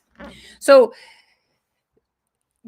the Alexander Balas, again, he appoints Jonathan Maccabee as high priest. Okay, and they call him in First Maccabees 10:20. I'm not doing it. Okay, First Maccabees 10:20. A king's friend. He's a friend of Alexander, the Seleucid throne. I'm sorry, but if you had a child who said to you, I beat my sister up, he's 5 years old, right? And the little girl comes crying, no, daddy, he hit me. Why did you do that? Because she was doing bad things and she was going to break your phone. She grabbed your phone. She was going to break it. And I stopped her, daddy. Stopped her from doing it. And you're like, hey, well, were you going to break? I told you not to touch the phone, and you're like mediating, right? And then you find out later on that what was happening was he was trying to take it from her because he wanted to use the phone. And you find these discrepancies. Would you not say, hey, wait a second. I thought you said it was because so didn't they say that the revolt was the result of the pressure that was being placed on them to Hellenize or to assimilate or to acquire relationships with the Seleucid Empire, the rulers? But yet here we see with just one, Judah Maccabeus, who should have been the high priest after his father died. He should have actually stood in succession, but he gave it to his brother, Jonathan. And Jonathan takes the seat, and he's literally mentioned in the book of Maccabees as being authorized by the Seleucid throne, the throne of what? I'm like, what? It's Judah Maccabees. He was right there watching, saying, bravo, yay. We did it, brother. We did it. We did it. First Maccabees 10:20. Now Simon Maccabee was also called. He likewise was confirmed in his high priests and made a friend of the Seleucid king Demetrius II. First Maccabees 14:38. Now, the temple and state were combined in the person of Simon, who, again, church and state, right? The temple and state were combined in the person of Simon, who was both high priest and what they call ethnarch. Arche means ruler. Ethnos means the people, the ruler of the people, the king in First Maccabees chapter 15, verse 1-2, who gave him this right. He's not Judah. He does it. Who? The Greeks and then the Romans. Because remember, they need money and they need military.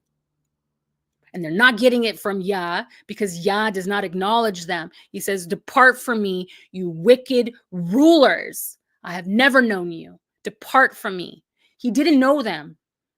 Okay, these were counterfeits that were striving to sit on the throne. There was another power at work within them, that power that was from the beginning, the seed of the serpent. Okay, stay with me for a second. We're almost there.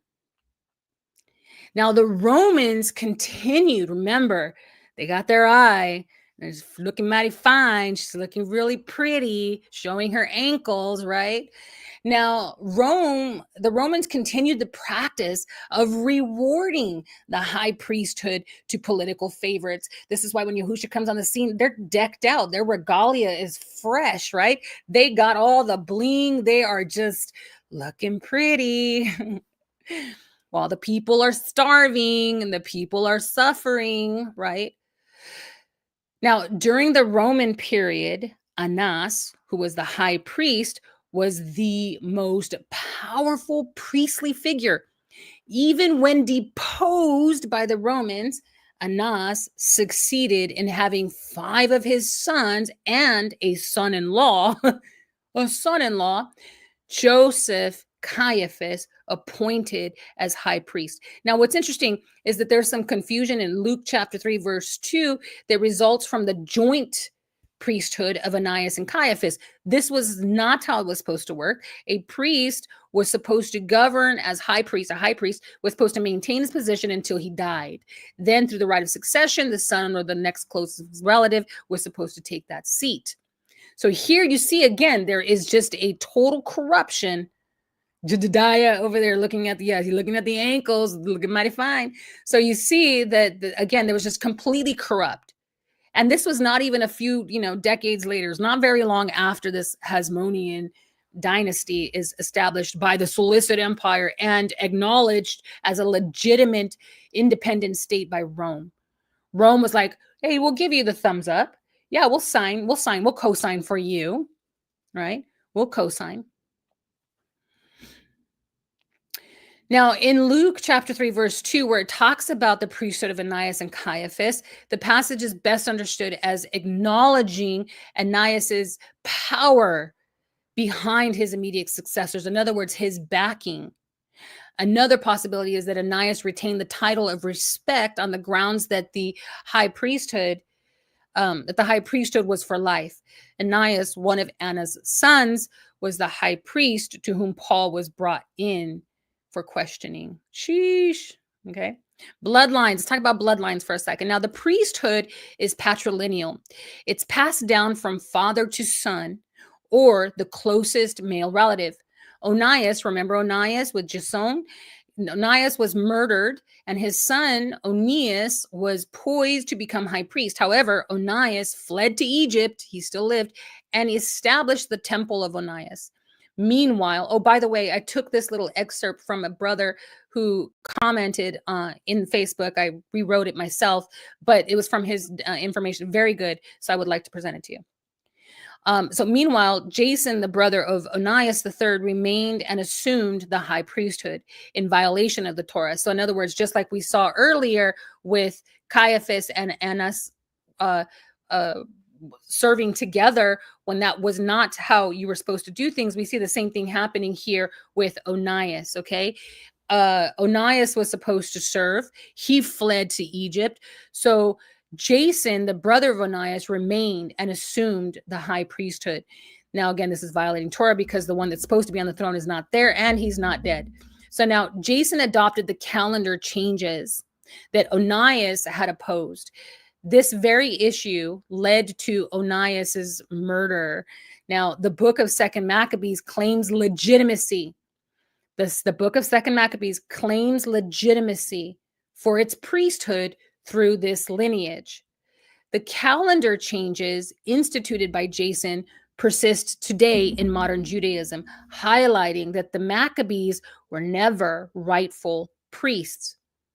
The Maccabees transgressed the teachings of the Torah by simultaneously claiming the roles of both priest and king, lacking the legitimate authority to hold either position. The rightful priesthood belonged to, well, not the rightful priesthood, but the rightful priesthood should have been Onias, from whom Zechariah and John the Immerser would descend, both of whom were Levitical priests. Now, did Onias flee to Egypt or was he pushed out, right? It is said that the Messiah dwelled at the temple of Onias in Egypt for approximately a decade, fleeing Herod's slaughter of the innocents until he returned to Jerusalem around the age of 12. Now, in order to be a priest, a man had to be descended from the line of Aaron and one of his three sons, right? Which the Maccabees were not. Even though there is controversy, which we're not going to go into today, which I am preparing to present on the bloodlines. We're going to trace these bloodlines all the way back to the serpent, okay? So we're going to do this. We're going to figure out who's who, what's what, right? Eyes to see. So, okay. I don't know why I keep looking at the notes. I guess my brain just needs a break for a second.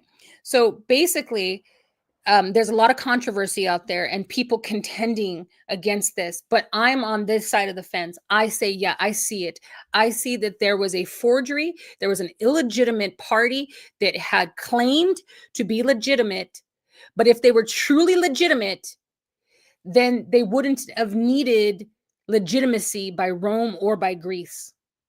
They wouldn't have needed any of the power, the influence, or the backing of these foreign nations, these gentilic nations, okay, to authorize them to govern, to appoint to them a seat of government. So again, to be a priest, a man had to be descended from Aaron. I claim that the Maccabees were not. Now, some believe that the high priests of Jerusalem were appointed by the kings based on merit rather than being directly descended from Zadok. Now, because of some controversy, you have to do your own research. Zadok eventually gives the priestly line to Zadok, and Zadok's lineage is basically the descendants of Phinehas and Eleazar, also known as the Zadokites. They held the high priesthood until the rise of the Maccabees. Now, the Maccabees were a group of warriors who took control of Judea, which was part of the Seleucid Empire at the time, and then they convert the Edomites, Edom, Esau, and then they make a covenant with Rome and a covenant with Greece. Okay, doesn't sound to me like a legitimate priestly line. Okay, doesn't, and even yes, I know that many of the priests were corrupt and blah blah blah. I know, but you notice something. Yah always preserves a remnant. He does not listen. He always preserved a remnant. So even if the people that were in powers and position of power were corrupt, okay, or were illegitimately sitting on throne, they were self-appointed, Yah always preserved a remnant to deliver Israel, to deliver the people from the hand of the oppressor, from the wolf that was sitting. And you know, it's so funny because people say, a wolf in sheep clothing. I think it's more like a sheep. Okay, we're not gonna talk about it. But the point is that Yah always reserved a remnant. So that means that if these priests, these Maccabean priests, these Hasmonean dynasties, these Herodian dynasties, these wicked rulers who are making covenants and coming into league with foreign powers, if they are the wicked rulers, then there must be a remnant somewhere that Yah has preserved, and then he's going to send his deliverer to bring, just like he did with Gideon, just like he did with Deborah, just like he did with all of his judges, his deliverers. He sends a deliverer to take that remnant, to protect the remnant, to bring the seed out of her, to bring that seed out, to preserve his posterity. Come on now. Let's talk about the table of high priests really quick. I just want you to see a pattern here, a lot of work. So I'm just not going to go through each one, but you could take a screenshot and you can do your own research. But you see that it starts with the line of Aaron, Eleazar, Phinehas, Eli, Ahimelech, Abiathar, Zadok, Azariah, Amariah, Yahoiah, Azariah, Uriah, Hilkiah, Sariah, Yeshua, Zechariah, Eliashib, Simon the Just, which is mentioned in Sirach 51 through 21, if you subscribe to that, but it ends there. You notice that you see the lineage of Aaron all the way down. And yes, we can look at all these. You can look at Numbers, Exodus, First Chronicles, Haggai, Second Kings. You can look at Nehemiah. You can look at all of these verses, and mostly the book of Chronicles, and you can look First Chronicles. You can look at the lineage, and you could trace it back all you want. But this is just a breakdown. You could just see it from right here. Just see the pattern.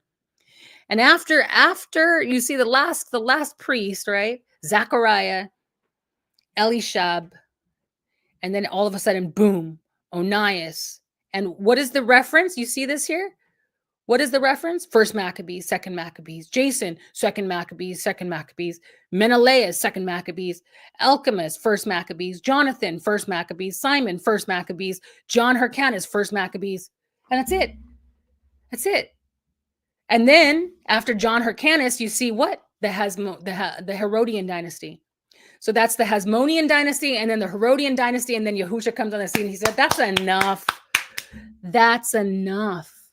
So the Hasmonean dynasty was literally legitimized by Greece, given independence eventually because Jonathan was able to petition for a tax relief. He said, listen, make us independent by not imposing taxes, and we'll do you one. And so he was granted that. They didn't have to pay taxes. Okay, so it was always whenever, remember, it's about debt and becoming a slave to whomever you're indebted to. That's why it says, owe no man nothing but to love him. Sin is debt that cannot be paid because you don't have a benefactor. You were born in debt. You were born in sin. So you need somebody, a rich daddy, right? What do they call it? The daddies, I don't know what they're called. Sugar daddies, sugar daddies. You need somebody who's going to come and you can, kind of seduce him, show him your ankle and say, come on, help me pay these student loans off, Mama needs new shoes. So this is what was happening, right? So you see that the Maccabees or whatever, and they were wicked, by the way. And I'm going to show you a few things that are kind of cool. We're almost done here. Only one more page, 2 more pages.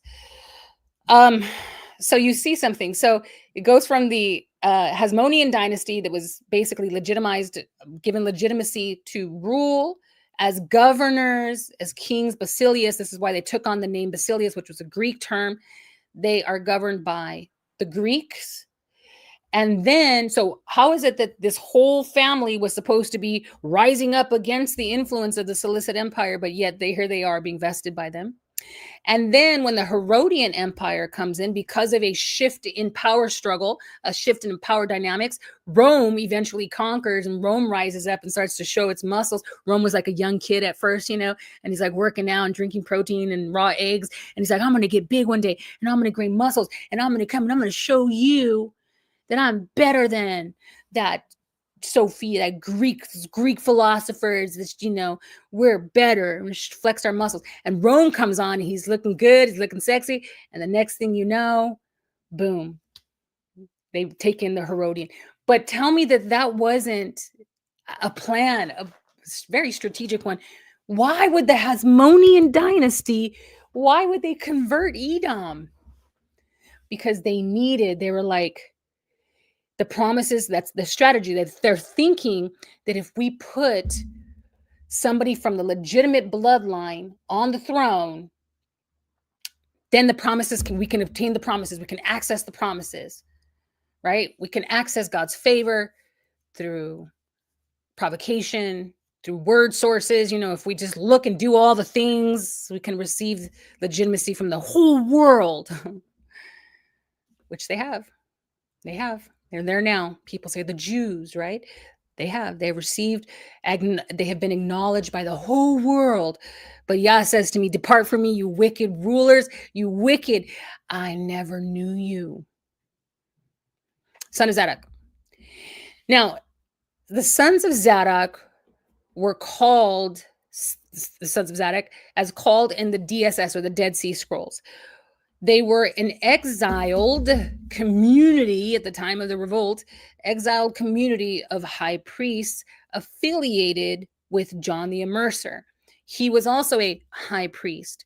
Now, as this was mentioned in the daily records of the Yahads who lived there in Qumran. So a small village in Qumran. I've been there many times, hiked up to the top, went all through and out of the desert. And so they lived in this small community, lots of baths there, lots of places for immersion, which I don't really understand. Maybe I didn't understand the system of irrigation, but the water wasn't able to, it was still water, not flowing water, but whatever. Anyways, so this community of high priests they called themselves the sons of Zadok. Now, again, that would make sense because remember I told you earlier through some rebellion that took place, Yah eventually shifted the power of dynamics to Zadok and said to Zadok's line, through your line now shall come the high priest. Now I think it was removed from Aaron's line. I don't know, the conflict, somebody find it. So now what happens is they're saying that we are from the Zadokian line. Well, it's interesting because at the time that the Maccabeans or the Hasmonean Dynasty was in power, remember I told you about those two factions, the two divisions of Hillel and Shammai, the two divisions of the Pharisees, but then you also had the Sadducees that were beginning to develop. It was because of Simone, the wife of, was it Hyrcanus? I think it was Hyrcanus, or Simon or Hyrcanus, whatever. She was a potentate for like a minute. But anyways, the point is that the Sadducees, which is a really poor translation of the word Zaduki. Okay. So they were claiming to be the sons of Zadok, while the Parashim or the Pharisees were claiming to be the high priest from another line as the Parashim or the pure line. Again, when we get into our bloodline teachings, I will clear all that up. Right now, we're looking at the sons of Zadok that were in the Essenes or the Qumran caves or the Qumran community, okay, who made mention of their affiliation with John the Immerser, Yehuchanan, Yahusha's cousin, who was supposed to be at that time in the office of high priest, but somehow these foreign invaders under Herod had exiled them, even as these early exiled high priests were also exiled during this revolt. Now, again, I am not saying that the book of Maccabees is inauthentic. I am saying that it has been elaborated to create a narrative in order to legitimize a particular line, a seed line that is even in effect today. It's about legitimization, the right to rule. But they realize it's not working. We're not rising up in power. We're constantly under the thumb of another power. We want dependence. Moshiach now, Moshiach now, Moshiach now, right? We want our independence. They can't get it. They even tried to put real bloodline Israelites. They put if I told you the story, the things I've had to learn, but if I told you the story about the Yemenite people and just research it, watch a documentary on Al Jazeera now. Al Jazeera now put out a documentary on and the nation of Israel actually says, yeah, we did it. But we don't know what to do about it. So we'll just compensate you financially. And how they took the Yemenite babies, like thousands of them, they didn't slaughter them. Sorry. They stole them and then adopted them to Ashkenazi women. Why? They claim that the Yemenites were the true descendants of Shem, and that they are one of the very rare and only bloodlines that did not intermix. They maintained their bloodline, and as a result, their bloodline was purer than any other bloodline that they could think of. And therefore, the motive behind them stealing thousands and thousands of Yemenite refugee babies and then giving them out for adoption would be because whoever these Ashkenazi, whoever these people are that came in, right, they were not going to produce a true bloodline in the next generation. So they adopted these Yemenite babies out, and then so it would now populate they would now populate a bloodline of children that had a pure bloodline. Again, the idea is that Yah would somehow mediate on behalf of his people, the bloodline, and as a result, they would be able to capture that power, even if for a moment, somehow capture and harness that power in order to mobilize and advance their agenda. I know it's a lot, but I'm telling you, that's all I do is study, right? And learning these things has just been a phenomenal grace, like gift that Yah has given to me. But I assure you that there is a power that is working to advance, and they want you looking over here in the sky and the drones, and they want you looking all over the place, because what they're doing behind the scenes, which is really actually right in front of our face, they don't want you to see it. Okay, let's close it up. So who are these exiled? Remember that remnant. So remember I said to you that, again, we're looking at patterns and the way that Yah moves. How does he move? So the way that he moves is whenever there was corruption, Yah knew that corruption, because it was decaying, right? It's breaking something down. It's going to end in destruction like sin. He knows that, okay, it's being destroyed from the outside in. So I have to take that seed. I have to preserve my seed and bring them out, preserve them, hide them, plant them, keep them going, maintain posterity. So a remnant. So I would like to suggest to you that the sons of Zadok or the priests, a high priest that were exiled to that location, mentioned in the Dead Sea Scrolls, mentioned elsewhere, that they were the remnant, that Yahuchanan was the remnant. A remnant can mean one or a few more than that. It doesn't have to be like thousands of a percentage, right? One. A remnant can be one. All it takes is one seed. One seed. My goodness. One. So in the context of the Dead Sea Scrolls, sons of darkness is mentioned.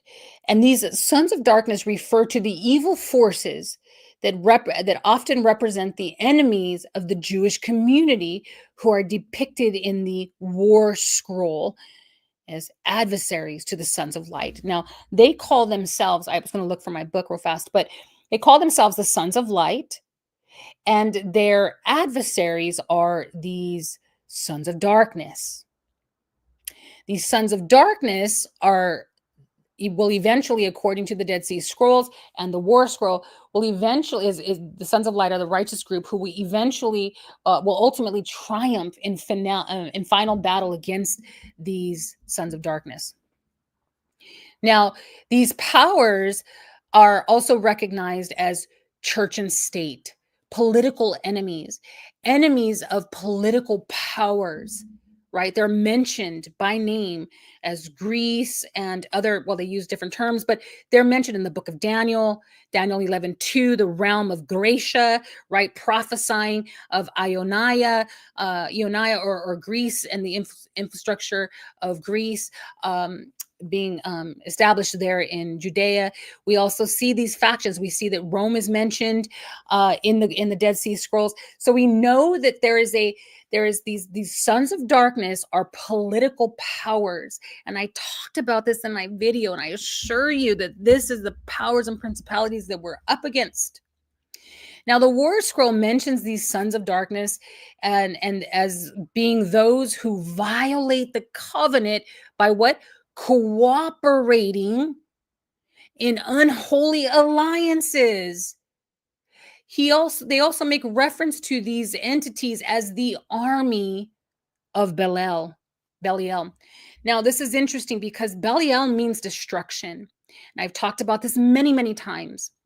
Destruction, this word Belial, is actually connected to the word Abaddon or even Apollyon in the Greek, or Abdon, destruction, father of destruction, in the book of Revelations.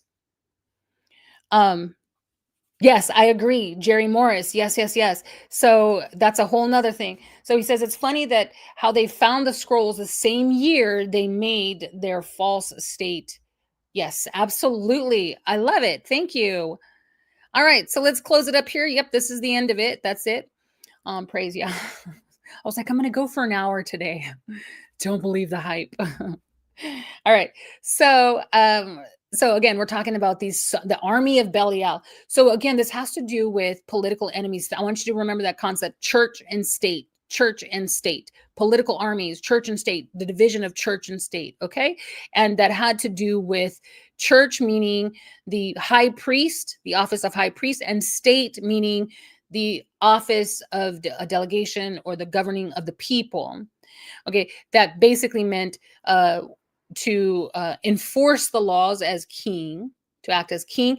But really, what does it mean to be a king in the idea of politics? So to be a head or a chief or a leader, not only do you basically make sure that the people are placated, the people are tended to, and the needs are met to the best of your ability, but being a chief or a head or a leader means that you can act on behalf of the house in foreign policy.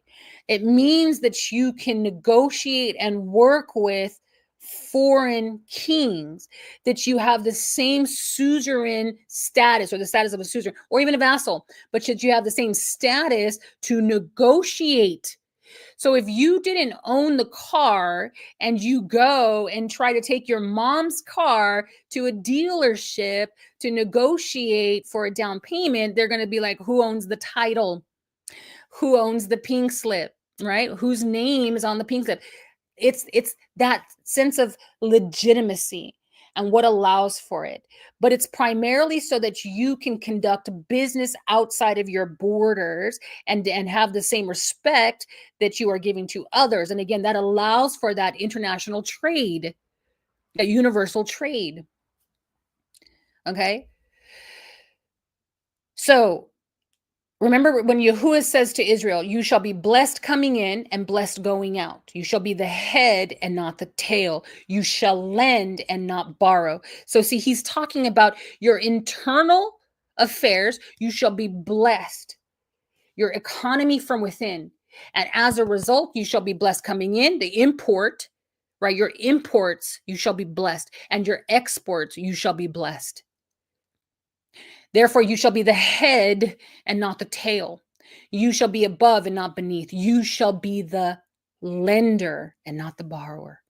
Because a borrower is one who is indebted, a slave until that payment is repaid. Come on.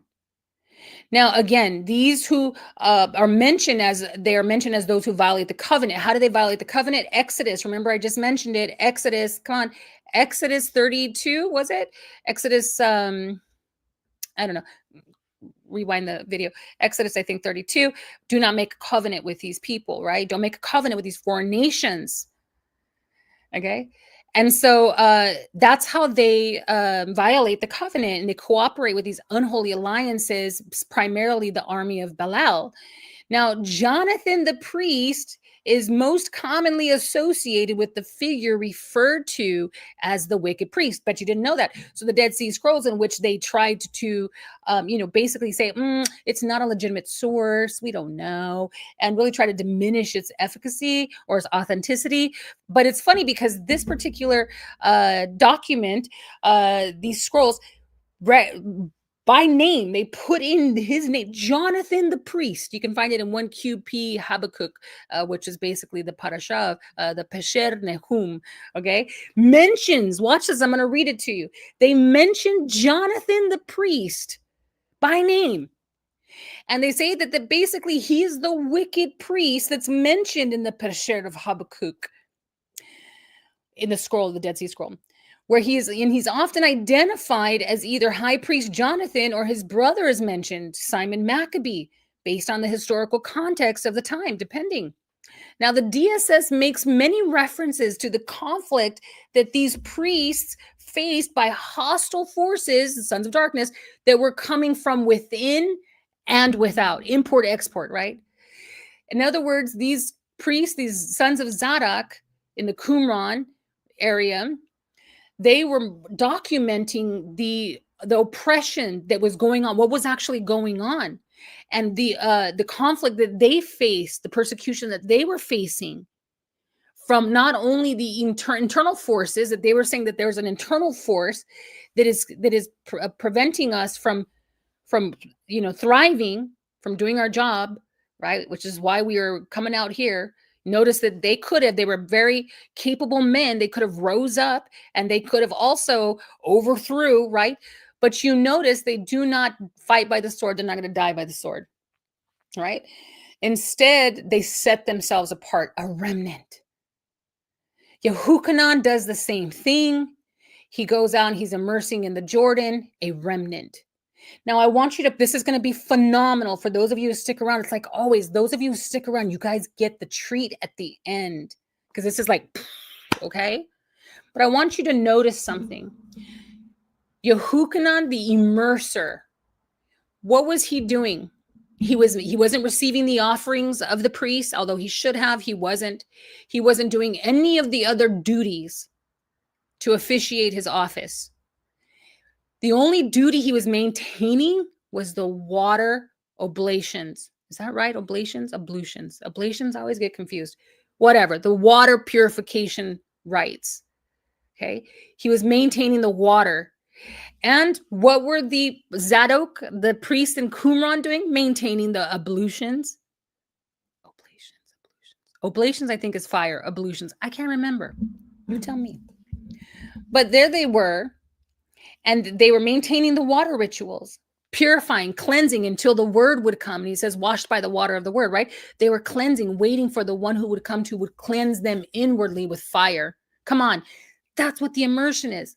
They were cleaning, they were maintaining at least a moral state of purity until the one would come who would bring the internal cleansing and purification through the fire, the immersion of the ruach, the fire. Right? There were two types of cleansing: purging through fire, purging through water. Water, you pass everything through the water that can withstand the water, and you pass all the metals and the things that have to be purged out. You put them, alloys, metals, gold, you put them through the fire, and then you put them through the water. Either way, you still got, but fire and water were two elements of purging, cleansing, external, internal. Now, the DSS makes many references to those conflicts. In Pesher Nahum, Greece is specifically mentioned, as well as Demetrius the king, who sat, Jessica, who sat on the council, and I guess I can't spell. I'm like, they're never going to see my notes. Like, thank you. That's not even right. On the council. Oh, yes, it is. Sorry.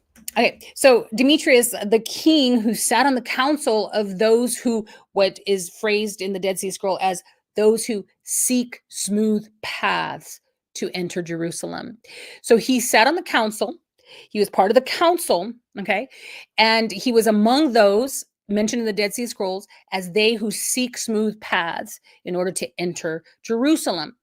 But Yahuwah, and actually the translation is that they seek smooth ways or something like that. But the proper way of understanding this, again, has to do with, because I looked it up in the original language.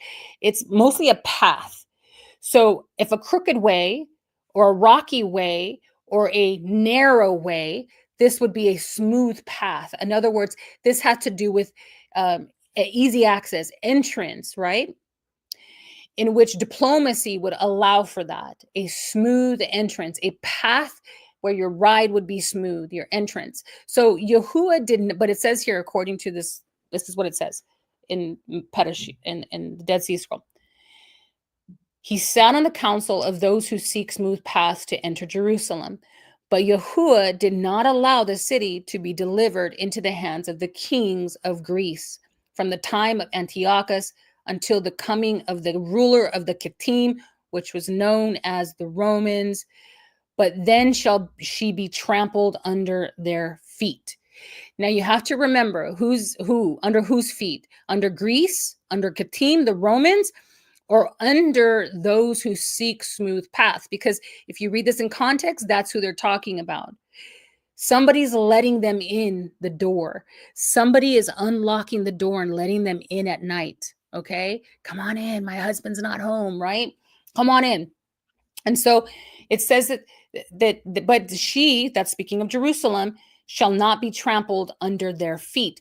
So there is another party. It's an internal party that's allowing Greece and Rome, or these invaders, these foreign invaders, to enter into her, and and so that's what this is talking about. So got side noted there. But so what does it mean to be trampled under their feet? So remember back in Genesis, he says, and you shall bruise the heel, and the woman's seed shall crush your head. Again, talking about you shall be the head and not the tail, above and not beneath. The head above and not beneath, right? So it's talking about status. The feet or the heel is the lowest. It's the lowest form. It's the lowest status, right? The caste system of poverty. And the head has to do with leadership or influence. So he's saying that even the poor of the seed of the woman, of Yahusha's seed, even the most impoverished, are going to rise up and crush the head, the leader of these empires, right? Of these illegitimate bloodlines. Okay. And even though these leaders may suppress the followers of Yahusha, they may oppress and bruise the heel, they will not crush. We were bruised, but not crushed. Okay. This is, again, speaking of being trampled under the foot, means to be brought low, or to be ensnared, or to be in bondage, because there's going to be a remnant. And finally, these seekers of smooth paths are those who govern the people. They're called thieves. As you continue, they're called thieves who prey on the strangers, the widows, and the orphans. Now, let's talk about those who, the honorable Maccabees. I'm going to show you something. And we'll talk about John chapter 10, verse 22. Now, I bet you didn't know this, but I did a lot of research on who they were, what they did, all the things, okay? Now, did you know that the legacy of John Hyrcanus, the high priest, is remembered in rabbinic literature as having made several outstanding enactments and deeds worthy of memorial? One of which, listen to this, one of which being that he canceled the requirement of saying the avowal mentioned in Deuteronomy 26, 12 through 15, once in every 3 years. What? So this high priest of the Maccabean order, he canceled, and they were like, bravo, you did it. That was memorial, worthy of a memorial, outstanding, that they removed a vow that was supposed to be taken every 3 years. Guess what that vow was for? Go read it, Deuteronomy 26, 12 through 15. Once in every 3 years. Why? Because he saw that in Israel, they had ceased to separate the first tithe in its proper manner, and which, by making the avowal and saying, I have hearkened to the voice of the Lord my God and have done according to all that you have commanded me, he makes himself dishonest before his maker and liable to God's wrath.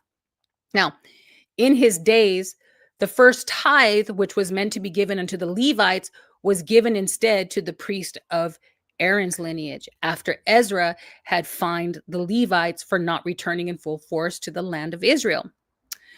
By not being able to give the first tithe unto the Levites, as originally commanded by God, this basically, to them, made the avowal null and void. Leave it there. Notice, however, if you go read it, notice, however, that it doesn't specifically, you know what, let's just go there. Let's just go there together. It has to do with money, of course, and the tithing. But wait, was it just the tithing of the Levites? Or, I'm sorry, what is the tithing? And then why does Yahusha come on the scene and say that they have forsaken a certain class of people, the poor? Huh? Okay, let's look at this. So you shall rejoice, you, the Levite, and the foreigner dwelling among you, in all the good things of Yahweh that your El has given to you and your household. When you have finished laying aside 1/10 of all your produce in the 3rd year, the year of the tithe, you are to give it to the Levite, the foreigner, the fatherless, and the widow, that they may eat and be filled within your gates. So John Hyrcanus and all the Orthodox community that's like, yes, great job, basically took this vow out and said, because then you're supposed to say, then you shall declare in the presence of Yahweh your Elohim that you have removed from your house the sacred portion and had given it to the Levite, the foreigner, the fatherless, and the widow, according to all the commandments you have given me. So they're basically saying, take that out, because we're not going to be giving our money to the widows, to the strangers, to the fatherless. We'll give it to the Levites. I mean, we'll give it to, ourselves. Aaron, we'll tithe to ourselves, but take that out, because we're not going to make a self-imprecating oath, cursing ourselves. We'll be cursing ourselves. All right, let's finish up. Okay. So John 10:22. My question to you, because this was another controversial question. Well, but Yahusha, Jesus celebrated Hanukkah. Of course he did. It's mentioned right there in John chapter 10, verse 22.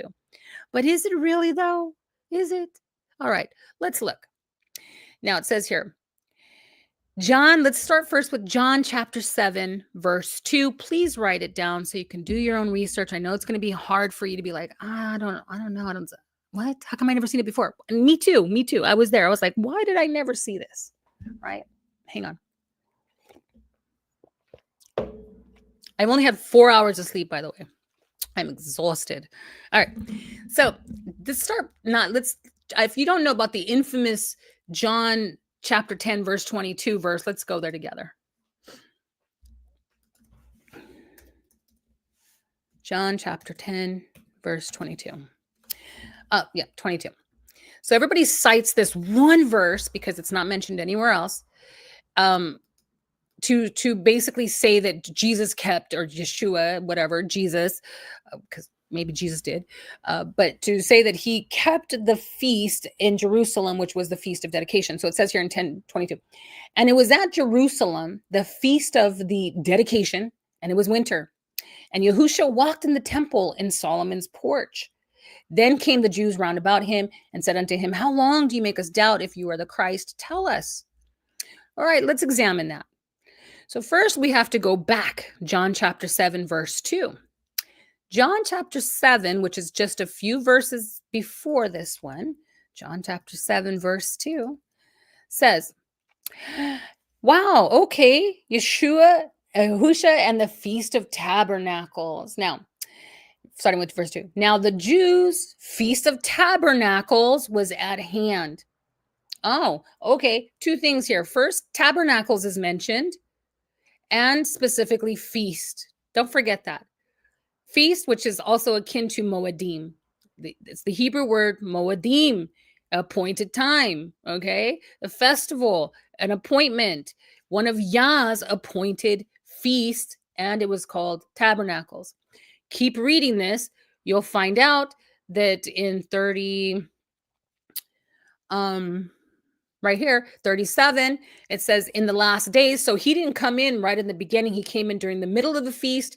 He stayed until the end of the eighth day, which makes me think about the 8 days of oil, right? And it says, in the last day, that great day of the feast, Yahusha stood up and cried out, saying, if any man thirst, let him come unto me. Notice he talks about water here.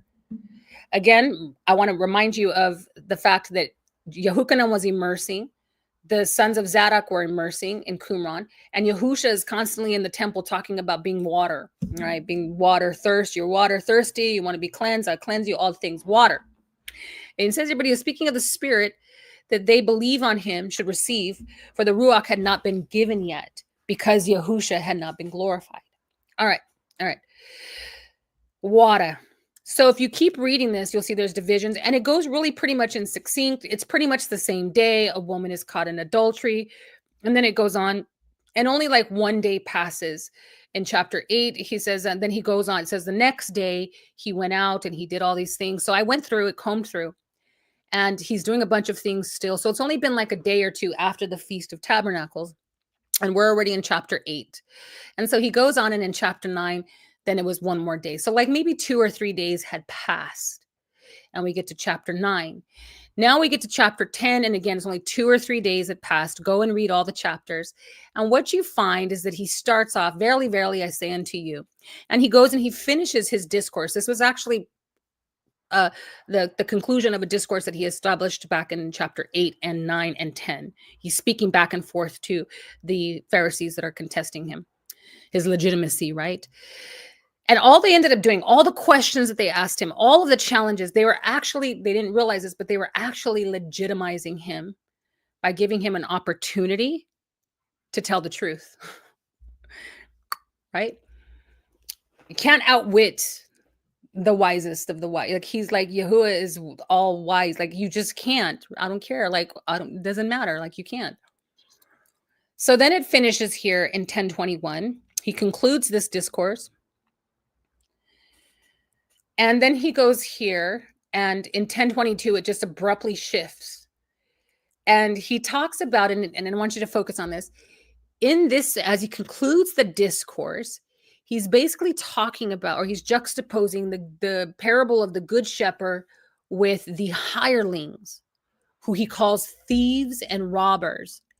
They are thieves and robbers. Why? He says, because they came in by some other way. Please, we're going to get to the conclusion of this conspiracy here, okay?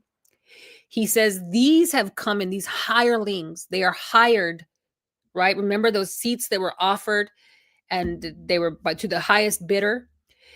He says they come in, they're thieves, and they entered not in by the door, but those who, and to him the porter opens, and the sheep hear his voice, and he calls his sheep, and they know him. So it's a parable. And it's pretty simple, and they don't get it. They're like, what? What does that mean? You're a devil. They tell him, these are not the words of him that have a devil, they said. Can a devil open the eyes of the blind? And then it just, to John 10:22. And then it goes and says, and it was at Jerusalem, the feast of the dedication, and it was winter. So this tells me that there was maybe perhaps a long period of time between the feast of dedication and then this, whatever this is, right? In Jerusalem. But let's look at this. Let's examine this. So remember earlier it said feast of dedication. That word feast was there, Haggai, which would have been in the Hebrew, but the word here. And it looks like the translators of the Septuagint also included the word feast. Yet there's only one Strong's index. Why? If there's feast of the dedication, there should be 4 index numbers.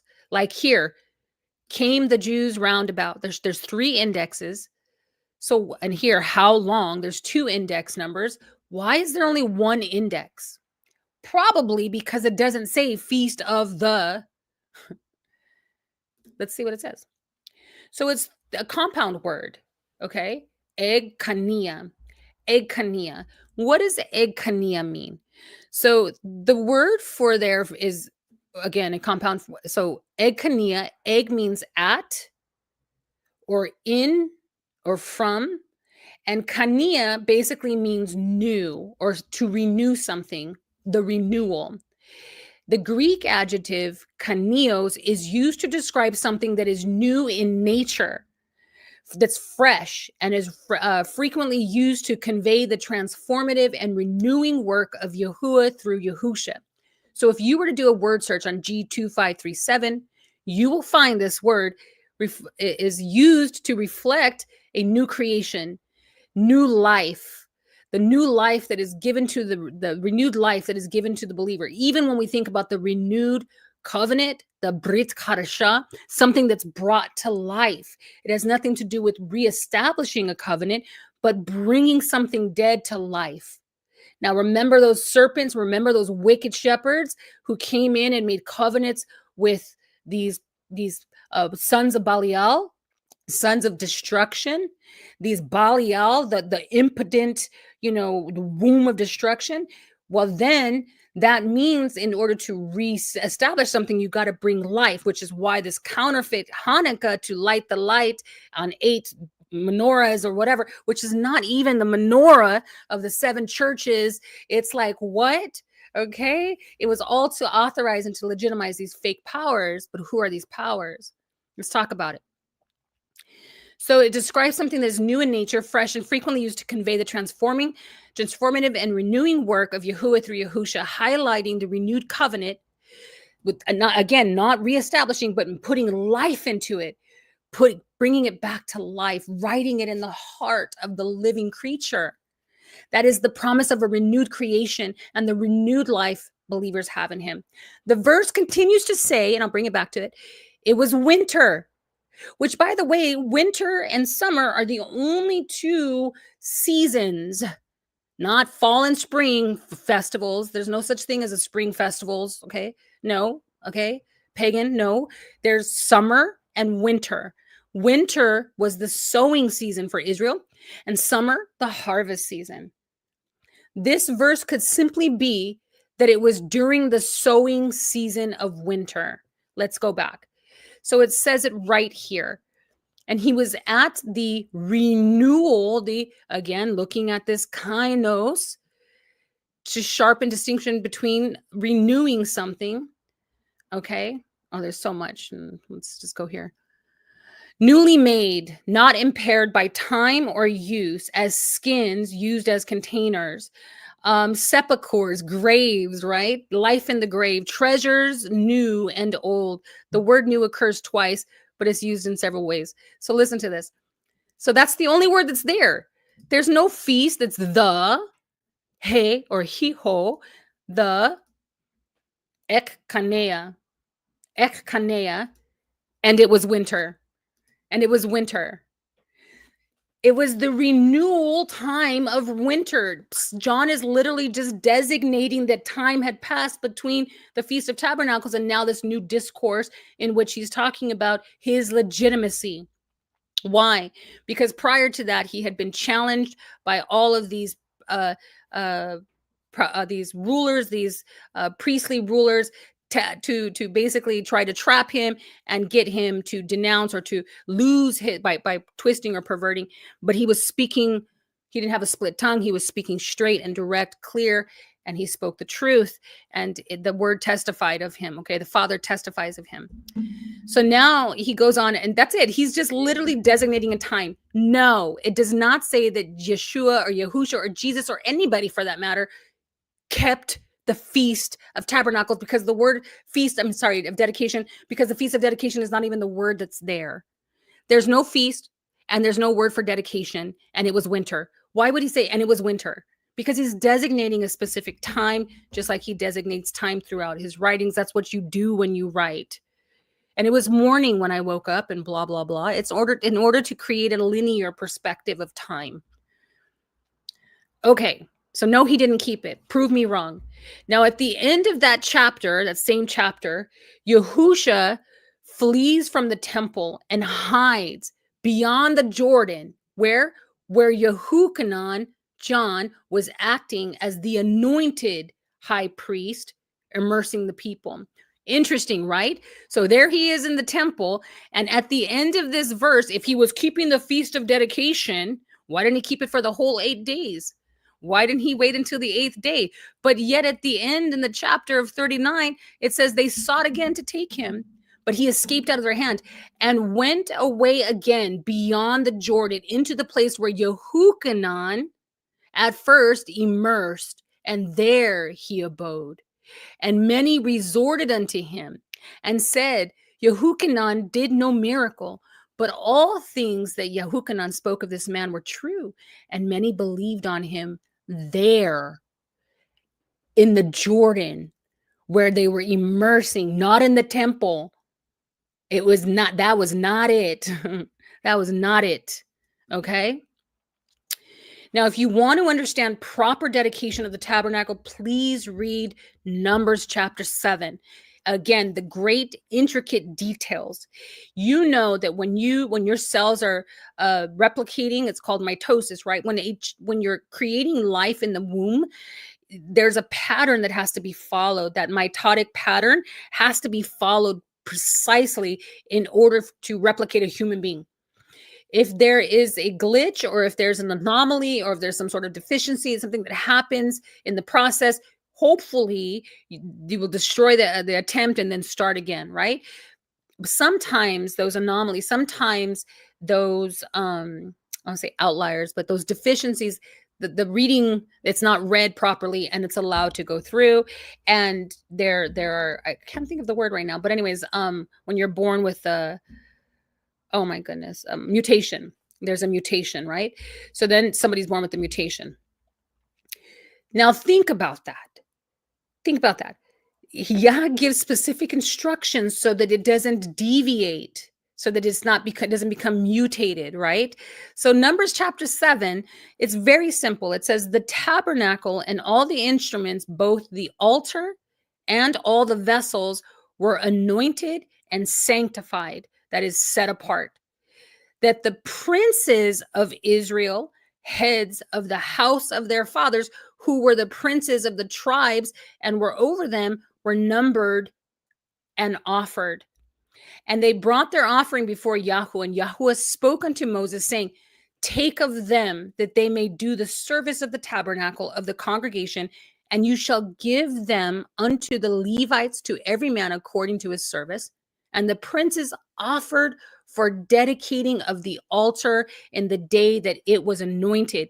Even the princes offered their offering for the altar. This was the dedication of the altar. And verse 7, 8 through 9, after, go read it all. It says they offered.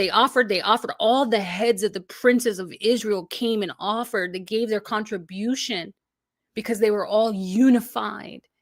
And in one accord, they gave their offerings. And guess what it says in verse 89? It concludes by saying, then the glory of Yahuwah appeared in the tabernacle. And Moses went in and spoke with him.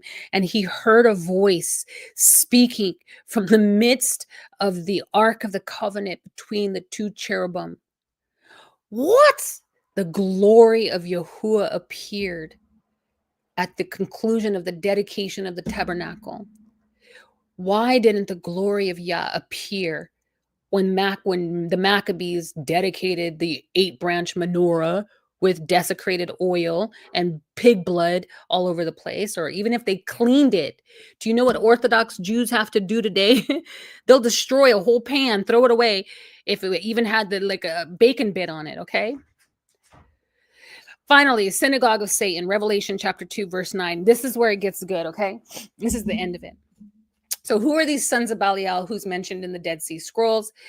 So I will say to you, the sons of Belial, they were mentioned also as the priests of Levi. I'm sorry, the priests of Eli, not Levi. Well, yeah, but Eli, okay? So Eli had two sons, and they were corrupting the tabernacle by robbing, drinking, stealing, living. Remember, covetousness and licentiousness, their greed, their lust was causing them to compromise Ichabod, to remove the glory of Yah. And rather than bringing their contributions to the tabernacle so that the efficacy, the power of the economy could, sift through, they were saying to give, right? To have this heart of thanksgiving, this heart of giving. They became greedy, give me, right? And so we see that brings poverty. Greed will always, it leads to the impoverishment of the soul, right? So, but again, true poverty, but having a spirit, like I'm sitting here for hours, right? Hours, I don't get paid, hours. But I don't mind. Like, I don't care. I'm going to like chill after I get off this, and I'm going to relax and enjoy my night. And tomorrow I'm going to have a really good day because I know that I gave it my all tonight. I know that, the one who looks upon me and says, good job, Jessica, legitimizes me, right? Acknowledges me. Even if the people don't, even if I don't get no thumbs up or no likes or no accolades here, no applause, because I know that this work is good. I know what I went through to put this together, to research, to study, all the books and the things that I go through so I can do what I've been called to do, to give my offering to the Father as my avodah, my service to him. So you see that I'm truly rich then, right? I'm wealthy, and it doesn't have to do with my external things, the things that I have externally, but I'm wealthy enough that I can give for hours and hours and hours, right? So that was really the heart of the people. So the sons of Belial, who were the priests of sons of Eli, they were corrupt and they were robbing the people. Remember those thieves that are mentioned in the Dead Sea Scrolls? And then remember when John, in the book of John, and when Yahusha is talking about they are hirelings, they're thieves. Okay, that is first and foremost. There's a thief on the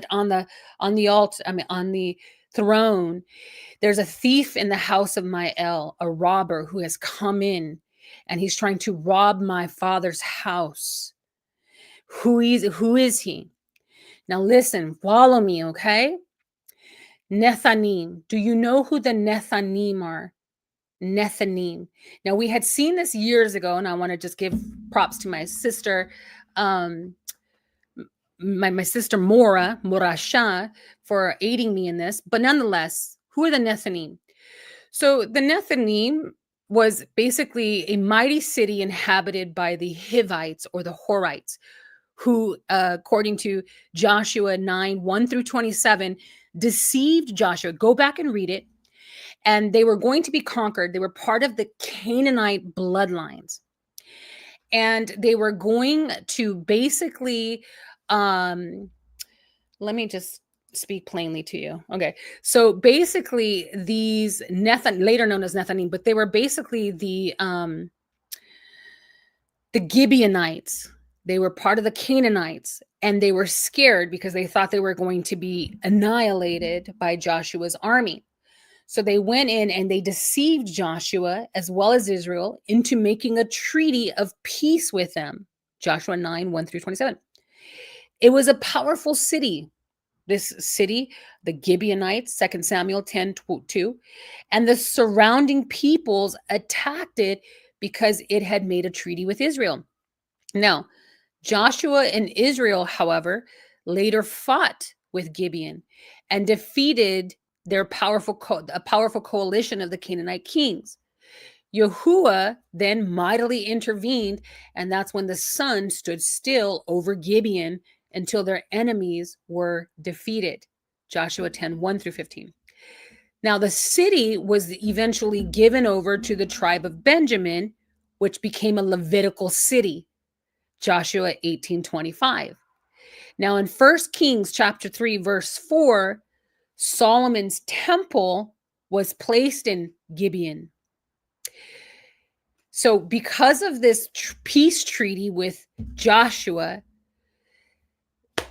which, well, first, before I get there, now also mentioned in Nehemiah chapter 3, verse 7 and Nehemiah 7:25, it said that the Nethanim came out with the Levites and helped rebuild Jerusalem's walls. What? Who are these people? Who are these Gibeonites? Who are these Canaanites? Who are these Canaanites? So another mention in Jeremiah 28, 1 through 17 is of a false prophet by the name of Hananiah.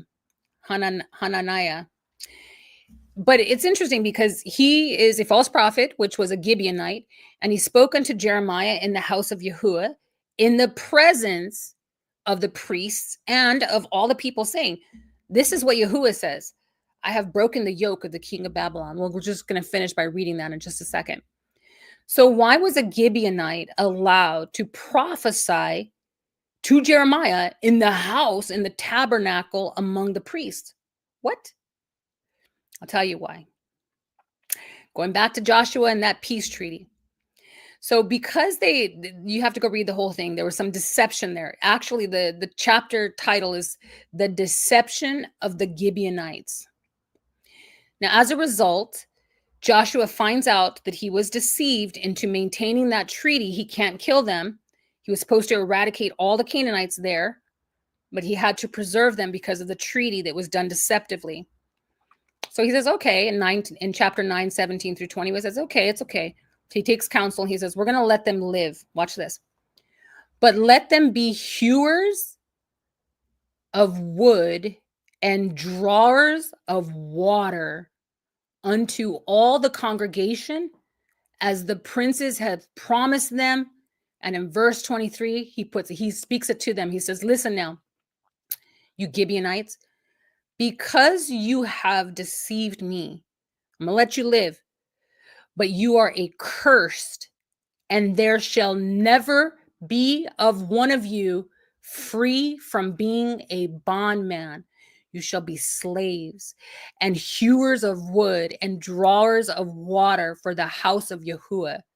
In other words, you're going to become the servants of servants. This is it. This is it. The Canaanites. It's Ham. Canaan is on this. This is it. And then they put Edom. Ready? Look at. So Joshua 9, 17 through 21. So he says basically, you're cursed. You're going to be held back your whole life. Every generation, you will never be free from being a bondman. You will be a slave forever. Now, the word that's used there is obed, a servant, meaning a bondman. Okay? Even your son will be passed down from generation to generation. Now, eventually, they're called the Nethanim. You can do a word search on the Nethanim. It's H5411. It means servants who perform the lowest menial services in the temple. On your belly you shall go. The foot, I shall crush your head. You're beneath me, right? Now, why does this matter? Because remember in Genesis chapter 9, verse 25, Noah cursed, he said, cursed be Canaan, a servant of servants shall he be unto his brethren. So this is the fulfillment of the curse that Noah placed on Canaan because of his father's sin to the fourth generation. When Israel goes into Egypt, it's during the fourth generation of both the sin, the transgression that's now coming to visit the Canaanites through the fourth generation. I talked about this before. And then also the fourth generation of Israel, who will then come in and overthrow the fourth generation of Canaanites or Canaan. Okay. Generation, we see this. So I'm going to go back to, we're going to read Jeremiah in just a second. I'm going to go back to, where is it? Nehemiah. So these Ethanim, or these Nethanim, they were in exile because they were the servants of the Levites. They went into exile in Babylon and they came out with the Levites. And because they were servants of the Levites, they had access to the temple. They understood the temples. They were trained in it. They knew what was, they didn't know everything because, again, they were not anointed, right? They were appointed. They were not anointed. They don't know what that power is. They don't know what it is to have the legitimate anointing power of Yah resting on them. They only know what it is to be appointed as a power. And guess what? They were probably cool with being servants of the priest because the priests, right? They were set apart. Like Israel was set apart, but the priests were like set apart, and they got all the goodies. They got the good meat. They were taken care of. So they were like, yeah. Obviously, it speaks a lot about Hananiah, who is an Ethanim. He's a servant, and he's in the house. He's in the tabernacle amongst the Levites and and he's prophesying to Jeremiah. And I'm going to show you what he's prophesying in just a second. Right?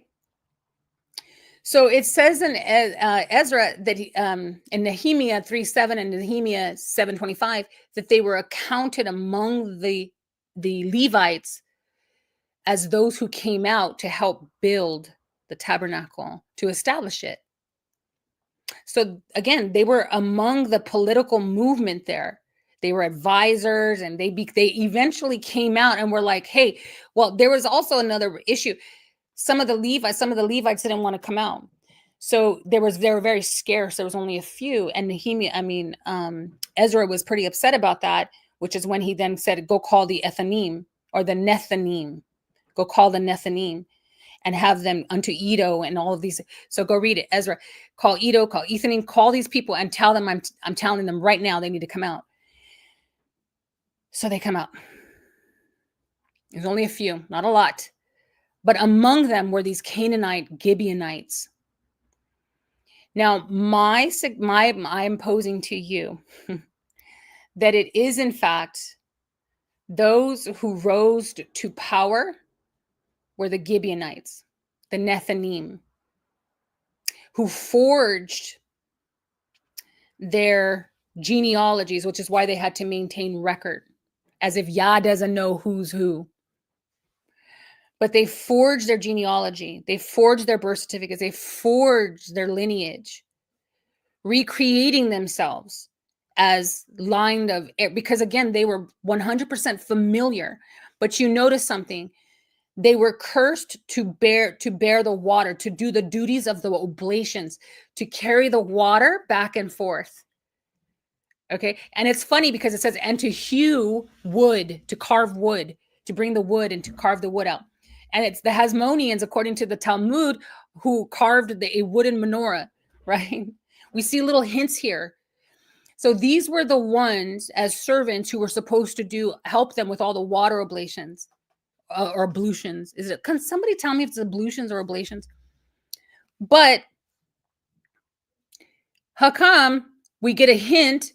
Yehukanan is immersing. It's the only thing that he's doing as high priest in the Jordan, because he's trying to say those who are in the synagogue are of the synagogue of Satan, right? They are of the synagogue of Satan. They are the Canaanites. They are frauds. They are foreigners. And they are acting as high priests. They are acting as what is the book of Revelation, chapter 3, verse 9, chapter 2, verse 9, and chapter 3, verse 9 say? Those who call themselves Yahudim, but are not, and are established of the synagogue of Satan. Specific. They call themselves Yahudim, but they are not. This wouldn't make any sense if the true Yahudim came out, but were acting a fool. This is very poignant. It's very important. It's very specific. He's saying they are not. They are foreigners.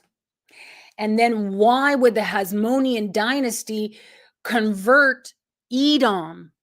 Because Edom was promised through Esau to be a nation, a mighty nation, as well by Yahweh, as well as Ishmael was promised to become a mighty nation.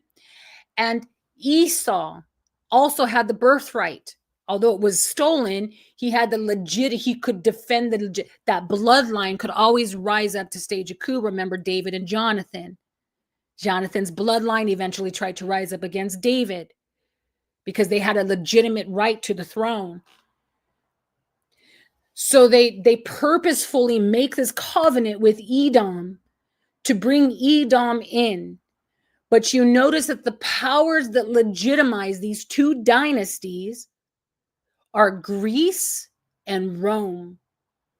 The financial and military backing that's necessary for independence, which money is the root of all evil.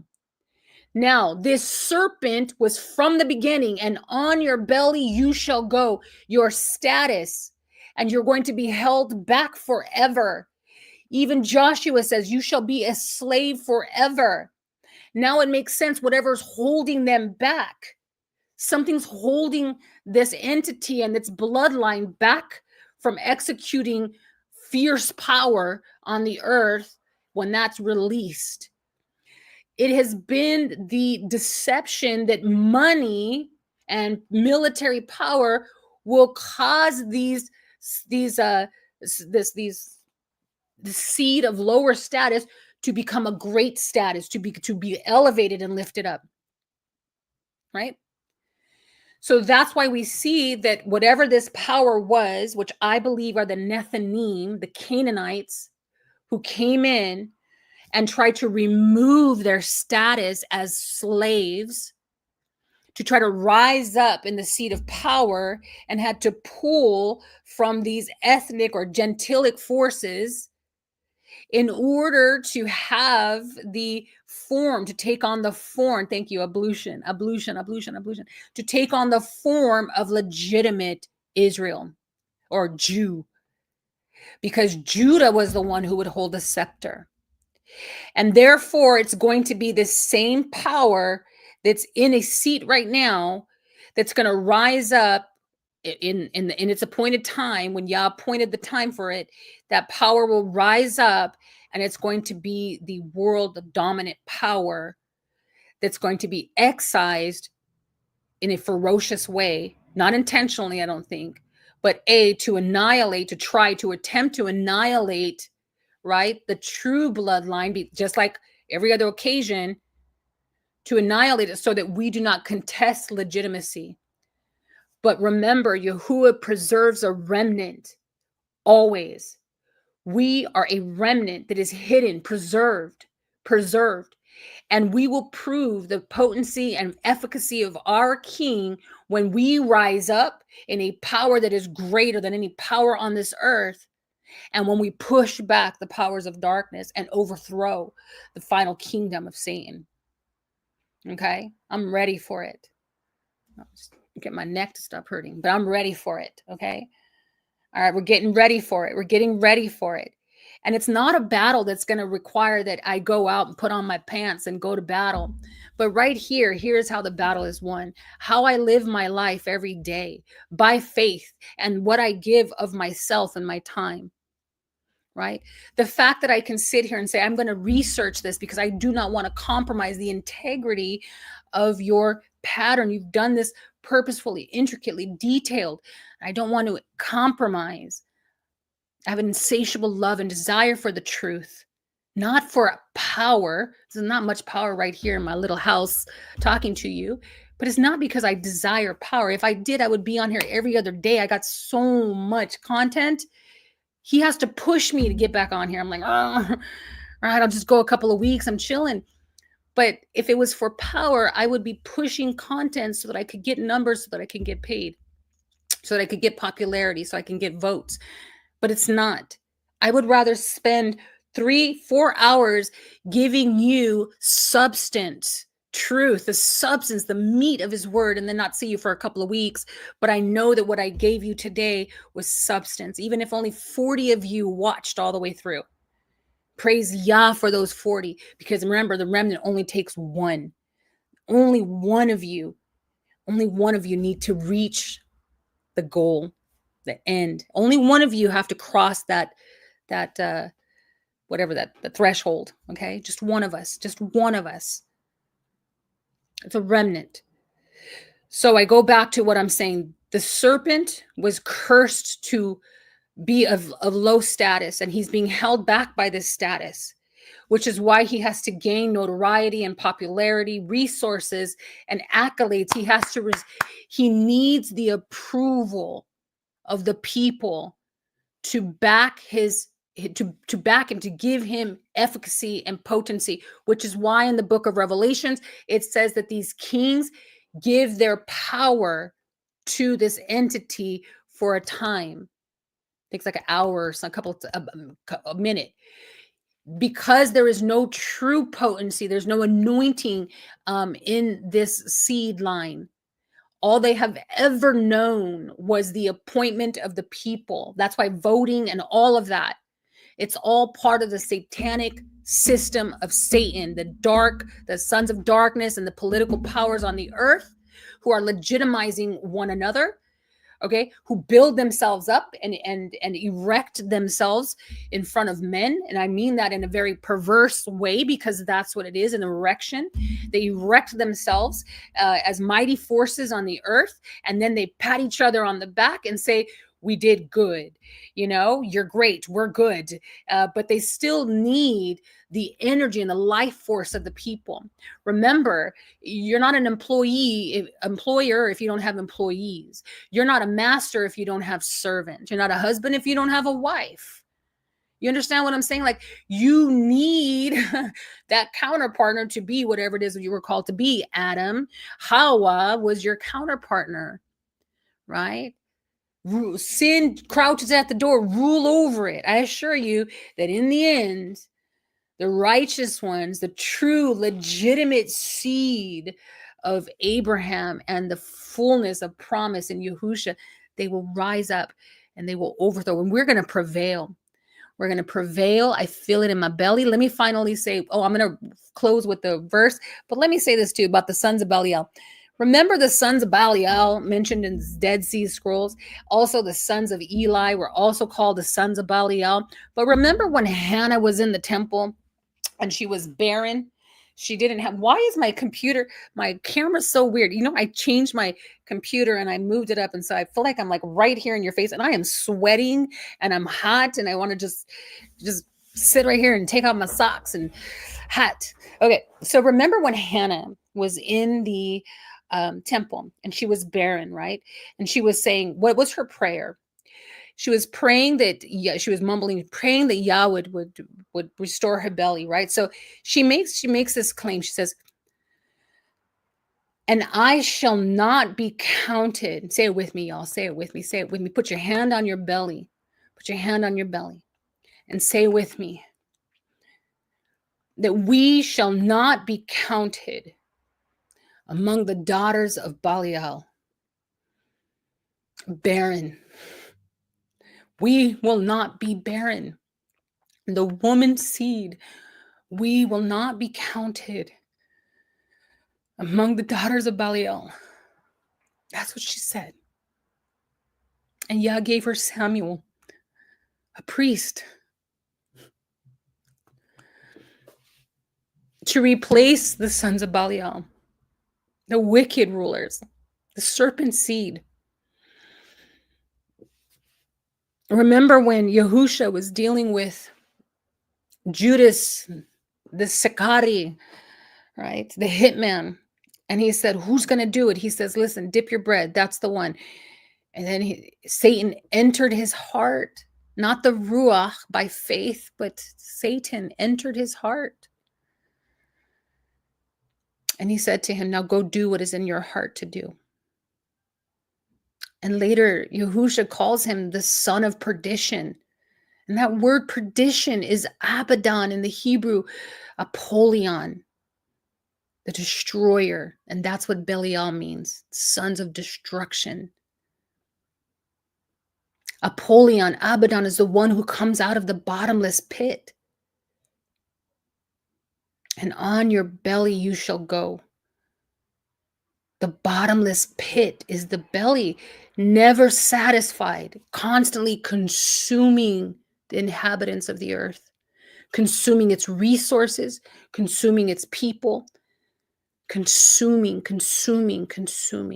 The bottomless, never ending, the well that's no end, insatiable appetite, lust, greed, covetousness, never ending. And the destruction and the mayhem, and the blood that has been letted as a result of the appetite of this dragon. So much life has been shed. So much life. Researching all that I've researched, and I'm so done with the wars and the wars and the wars and the wars. So many. You have no idea. The Scythians and became the Italians and the peninsulas and oh my gosh, the Iberian, my goodness, the Germanic people, and conquest after conquest after conquest after conquest, annihilated. And we're worried about legitimizing our position by the color of our skin or how we pronounce, his name. Stop it. It's not going to cut it. It's not. In the end, it's just not going to cut it. But there is a counterfeit, and that counterfeit has mobilized in all aspects, but it needs legitimacy. All right. We're going to end with reading Jeremiah's response to this Ethanim, this Gibeonite, in Jeremiah 28, 1 through 17. Let's go there real quick. And I'm sharing. Am I sharing? No, I'm not. I am hot, y'all. Okay. What did I say? Jeremiah 28, 1 through 17. Jeremiah 28, 1 through 17. I'm so hot. It's hot.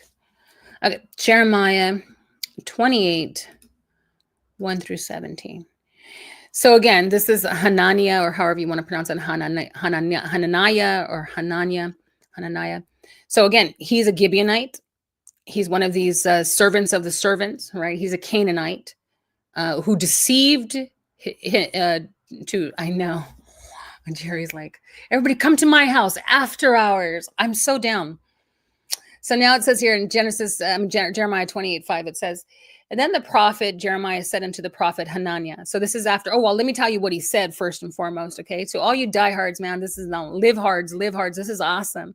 Thank you for sticking around with me. Thank you. So it says, this is what Hananiah says to Jeremiah in the temple. It says, this is what Yahweh of hosts speaks, the El of Israel, saying. So he spoke on behalf of Yah. You see that? I have broken the yoke. And so this is during a time when they're going to be overthrown by the Babylonians. Assyria had already taken the northern tribes. So he's saying to him, no, Yah, God is saying that he has broken the yoke of the king of Babylon, and that within 2 full years, he will bring again into this place, look at this, all the vessels of the Lord's house that Nebuchadnezzar, king of Babylon, took away from this place and carried them to Babylon. And I will bring again to this place Jeconiah, the son of Jehoiakim, king of Yahudah, with all the captives of Judah that went into Babylon, saith Yahweh. For I will break the yoke of the king of Babylon. Woo, that's a fire. That's a fierce word, Hananiah, the Gibeonite, the Canaanite. Wow, it doesn't mean that the Canaanites couldn't have assimilated. Yah was down for that. He was like, pledge your allegiance, show me your heart and your mind, right? The ethnos, the people, I made you, I created you. Do what is right, Cain, and you will be accepted. That's it. Just show me that you're mine. Show me. Do the right. Show me by bearing fruit that is worthy of honor. Do what is right. It should be in you. If you're mine, it's in you. So it says right here. And so what does Jeremiah say? It says in verse 5, then the prophet Jeremiah said unto the prophet Hananiah in the presence of the priests and the presence of all the people that stood in the house of Yahuwah. And this got me fired up. So it says, Even the prophet Jeremiah said, Amen, hallelujah, Hananiah. The Lord do so. May it be. May Yahweh perform your words. Look at that. May he back your words up. May he perform your words, which you have prophesied, to bring again the vessels of the Lord's house and all that is carried away captive from Babylon into this place. Nevertheless, hear now this word that I speak in your ears and in the ears of all the people. The prophets that have been before me and before you of old prophesied both against many countries and against great kingdoms of war and of evil and of pestilence. The prophet which prophesies of peace, when the word of the prophet shall come to pass, then shall the prophet be known that Yahweh has truly sent him. Then Hananiah the prophet took the yoke from off the prophet Jeremiah's neck and broke it.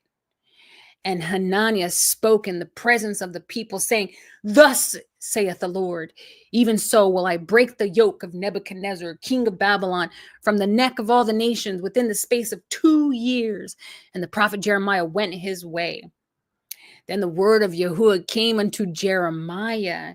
After that, Hananiah the prophet had broken the yoke from off his neck, saying, Go and tell Hananiah, saying this, Thus saith the Lord, you have broken the yokes of wood, but you shall make for them yokes of iron. For this is what Yahweh of hosts says of Israel. I have put a yoke of iron upon the neck of all these nations, but that they may serve Nebuchadnezzar, and they shall serve him and give him, and I have given him the beasts of the field also. Then the prophet Jeremiah said unto Hananiah, the prophet, Hear now, Hananiah, Yahweh has not sent you, but you make this people to trust in a lie. Yahusha said they are thieves and liars. They've come in through the temple another way. They deceived Jeremiah so they wouldn't be killed. They deceived Joshua so they wouldn't be killed. They came into covenant through deception. They lied, and they came in as thieves and robbers.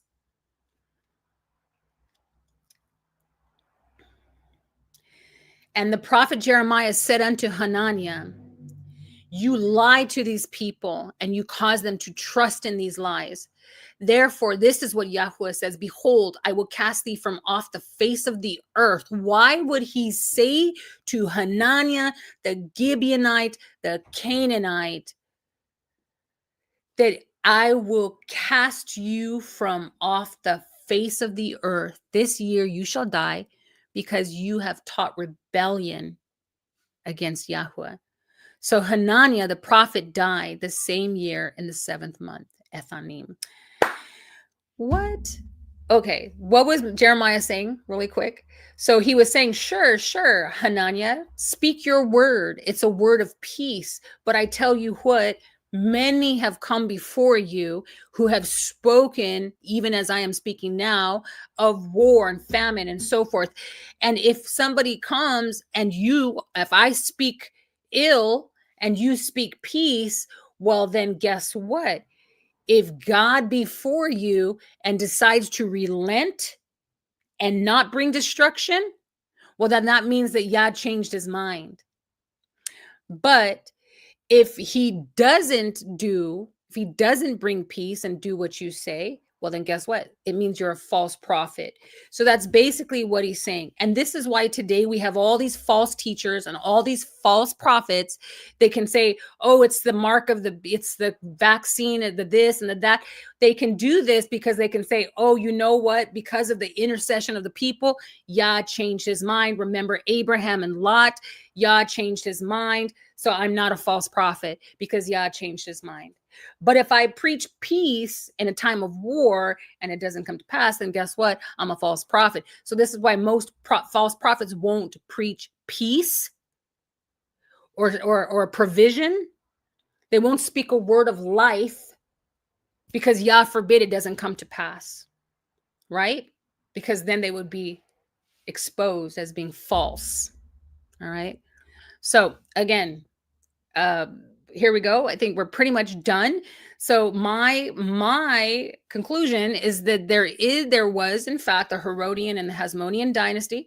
I believe that these were the Ethanim, not the Edomites, but the Hasmonean dynasty, which again, when we get into tracing the lineage and the bloodlines, I'll hopefully be able to prove a little bit more there.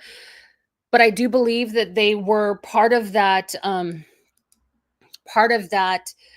the Gibeonite, Canaanite, Ethanim, who were servants of servants, and that they had figured out a way through deception to remove the shackles, to remove the curse, right? And this could very well be the curse that's upon them, could very well be the very thing that's holding them back from exercising the fullness of their power, these powers that are in seats of influence. Now, also, I will suggest to you that when there is a curse upon you, okay, so say, for example, there's an imprecated oath or a curse that has been placed on you by an authority. Remember, it says that Jeremiah spoke the word and Yahuwah said that I shall cause your word to come to pass. Like my power shall be in your word to produce. That's part of that barrenness and that efficacy and that potency. I shall put the force of your words to produce will not return void. I shall accomplish it, right? So now think about this. If there's an imprecating oath or a curse that's placed upon you by someone who has a legitimate authority, so that's why all these witches and sorcerers and all these things that try to put curses on us, they're illegitimate powers. You need to know who you are first and foremost, but those are illegitimate powers. By what power? The power that they are invoking, the power that they are accessing is a power that is beneath us, right? It's of the lower realm. That doesn't have a head above us. We're not vested by this. I don't practice witchcraft and sorcery, so I'm not subject to these powers. Are you? You shouldn't be. Throw off those yokes, okay? So let me just say this. If there is in your bloodline a curse of poverty or some sort of, something that perhaps because you are genuinely the bloodline of Abraham, you're the seed, whether it's like, we'll just say forget about bloodlines, okay? But you are by faith and by promise, the genuine seed of promise. You are legitimate, okay? Because the Ruach lives in you. Then that means that whatever whatever line, whoever you're succeeding, whoever came before you, your grandma, your grandpa, your father, great grandfather, there was a remnant in your line, and that it's your turn. The generation of the visits, salvation has visited you in your generation, and you have now succeeded that position.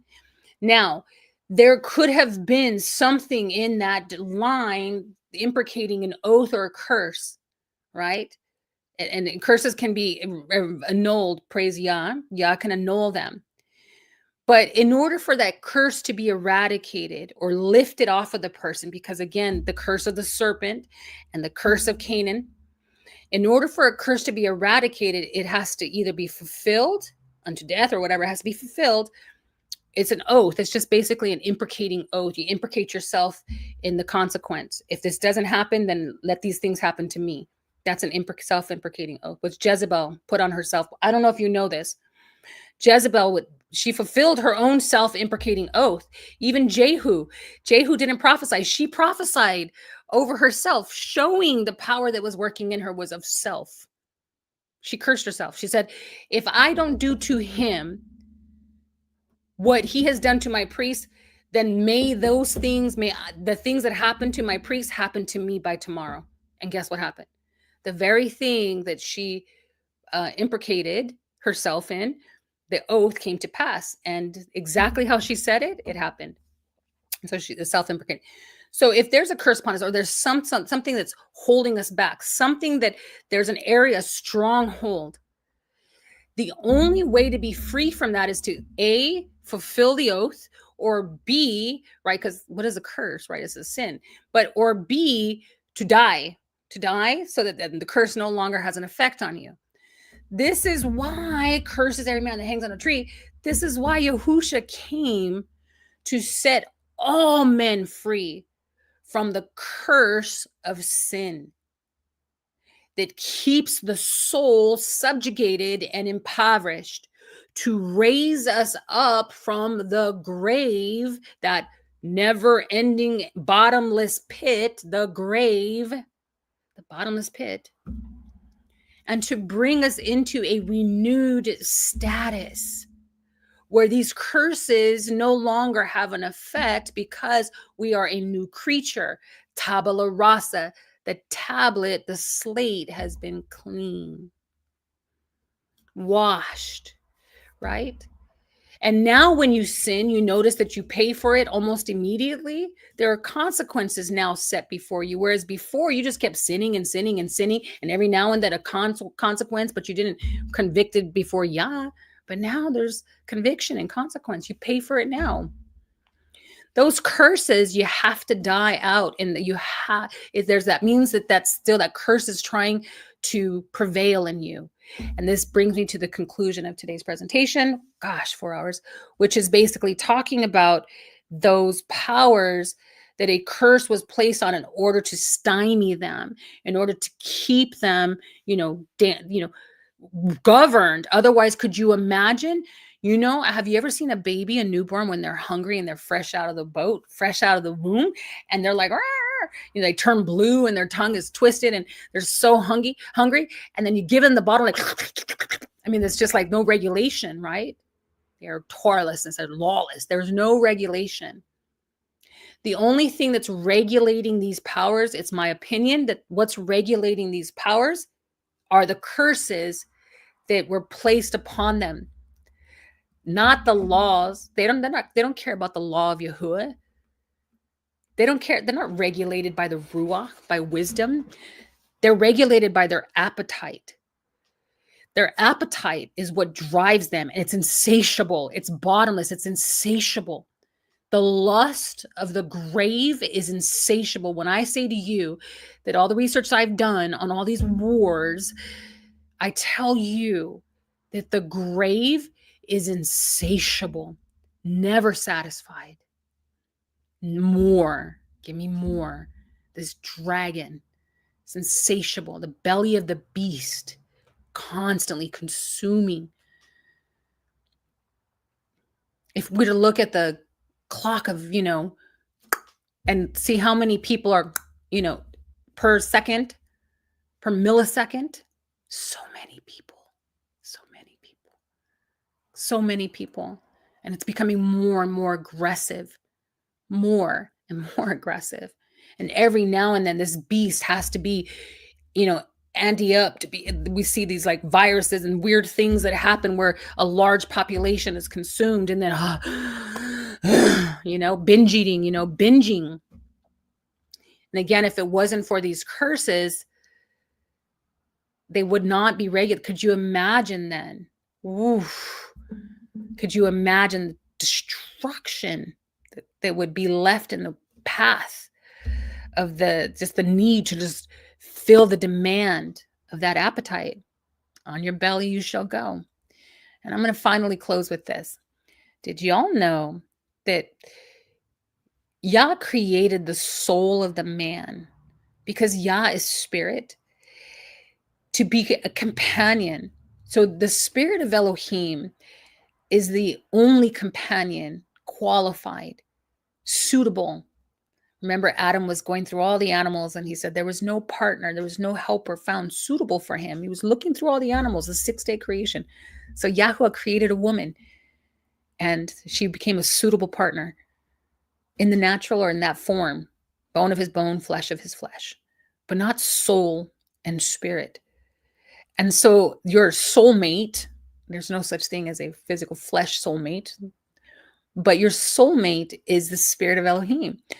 Yah has created the soul to accompany his spirit. His spirit was meant to be your companion, to accompany the soul, that is the thoughts and the desires, to walk with you, to talk with you, to be a companion in this journey, regardless of what you think it is or what it will become. But the spirit of Elohim dwells in the temple. You are the temple. Your soul communes with his spirit, has his ability to do so, which is why unclean spirits try to come in and usurp the position, becoming foreign lovers. But Yahushua says, return to your first love. Your first love is the soul, the spirit of Elohim. Wisdom is your companion. I assure you that Yah knows what he's doing, and he's not deaf, and he's not far from us. And even though it may not look like it, we are prevailing, we are advancing, and we will prevail in the end. All right, we're going to let it go. Beastly binging. Yeah, it's pretty. Is part 2 coming? All right, for those of you who want to go, you can turn it off here now. But I'll see if there's any questions or comments on here. I see a lot of dialogue. Thumbs up. All right, Jerry Morris, thank you for that.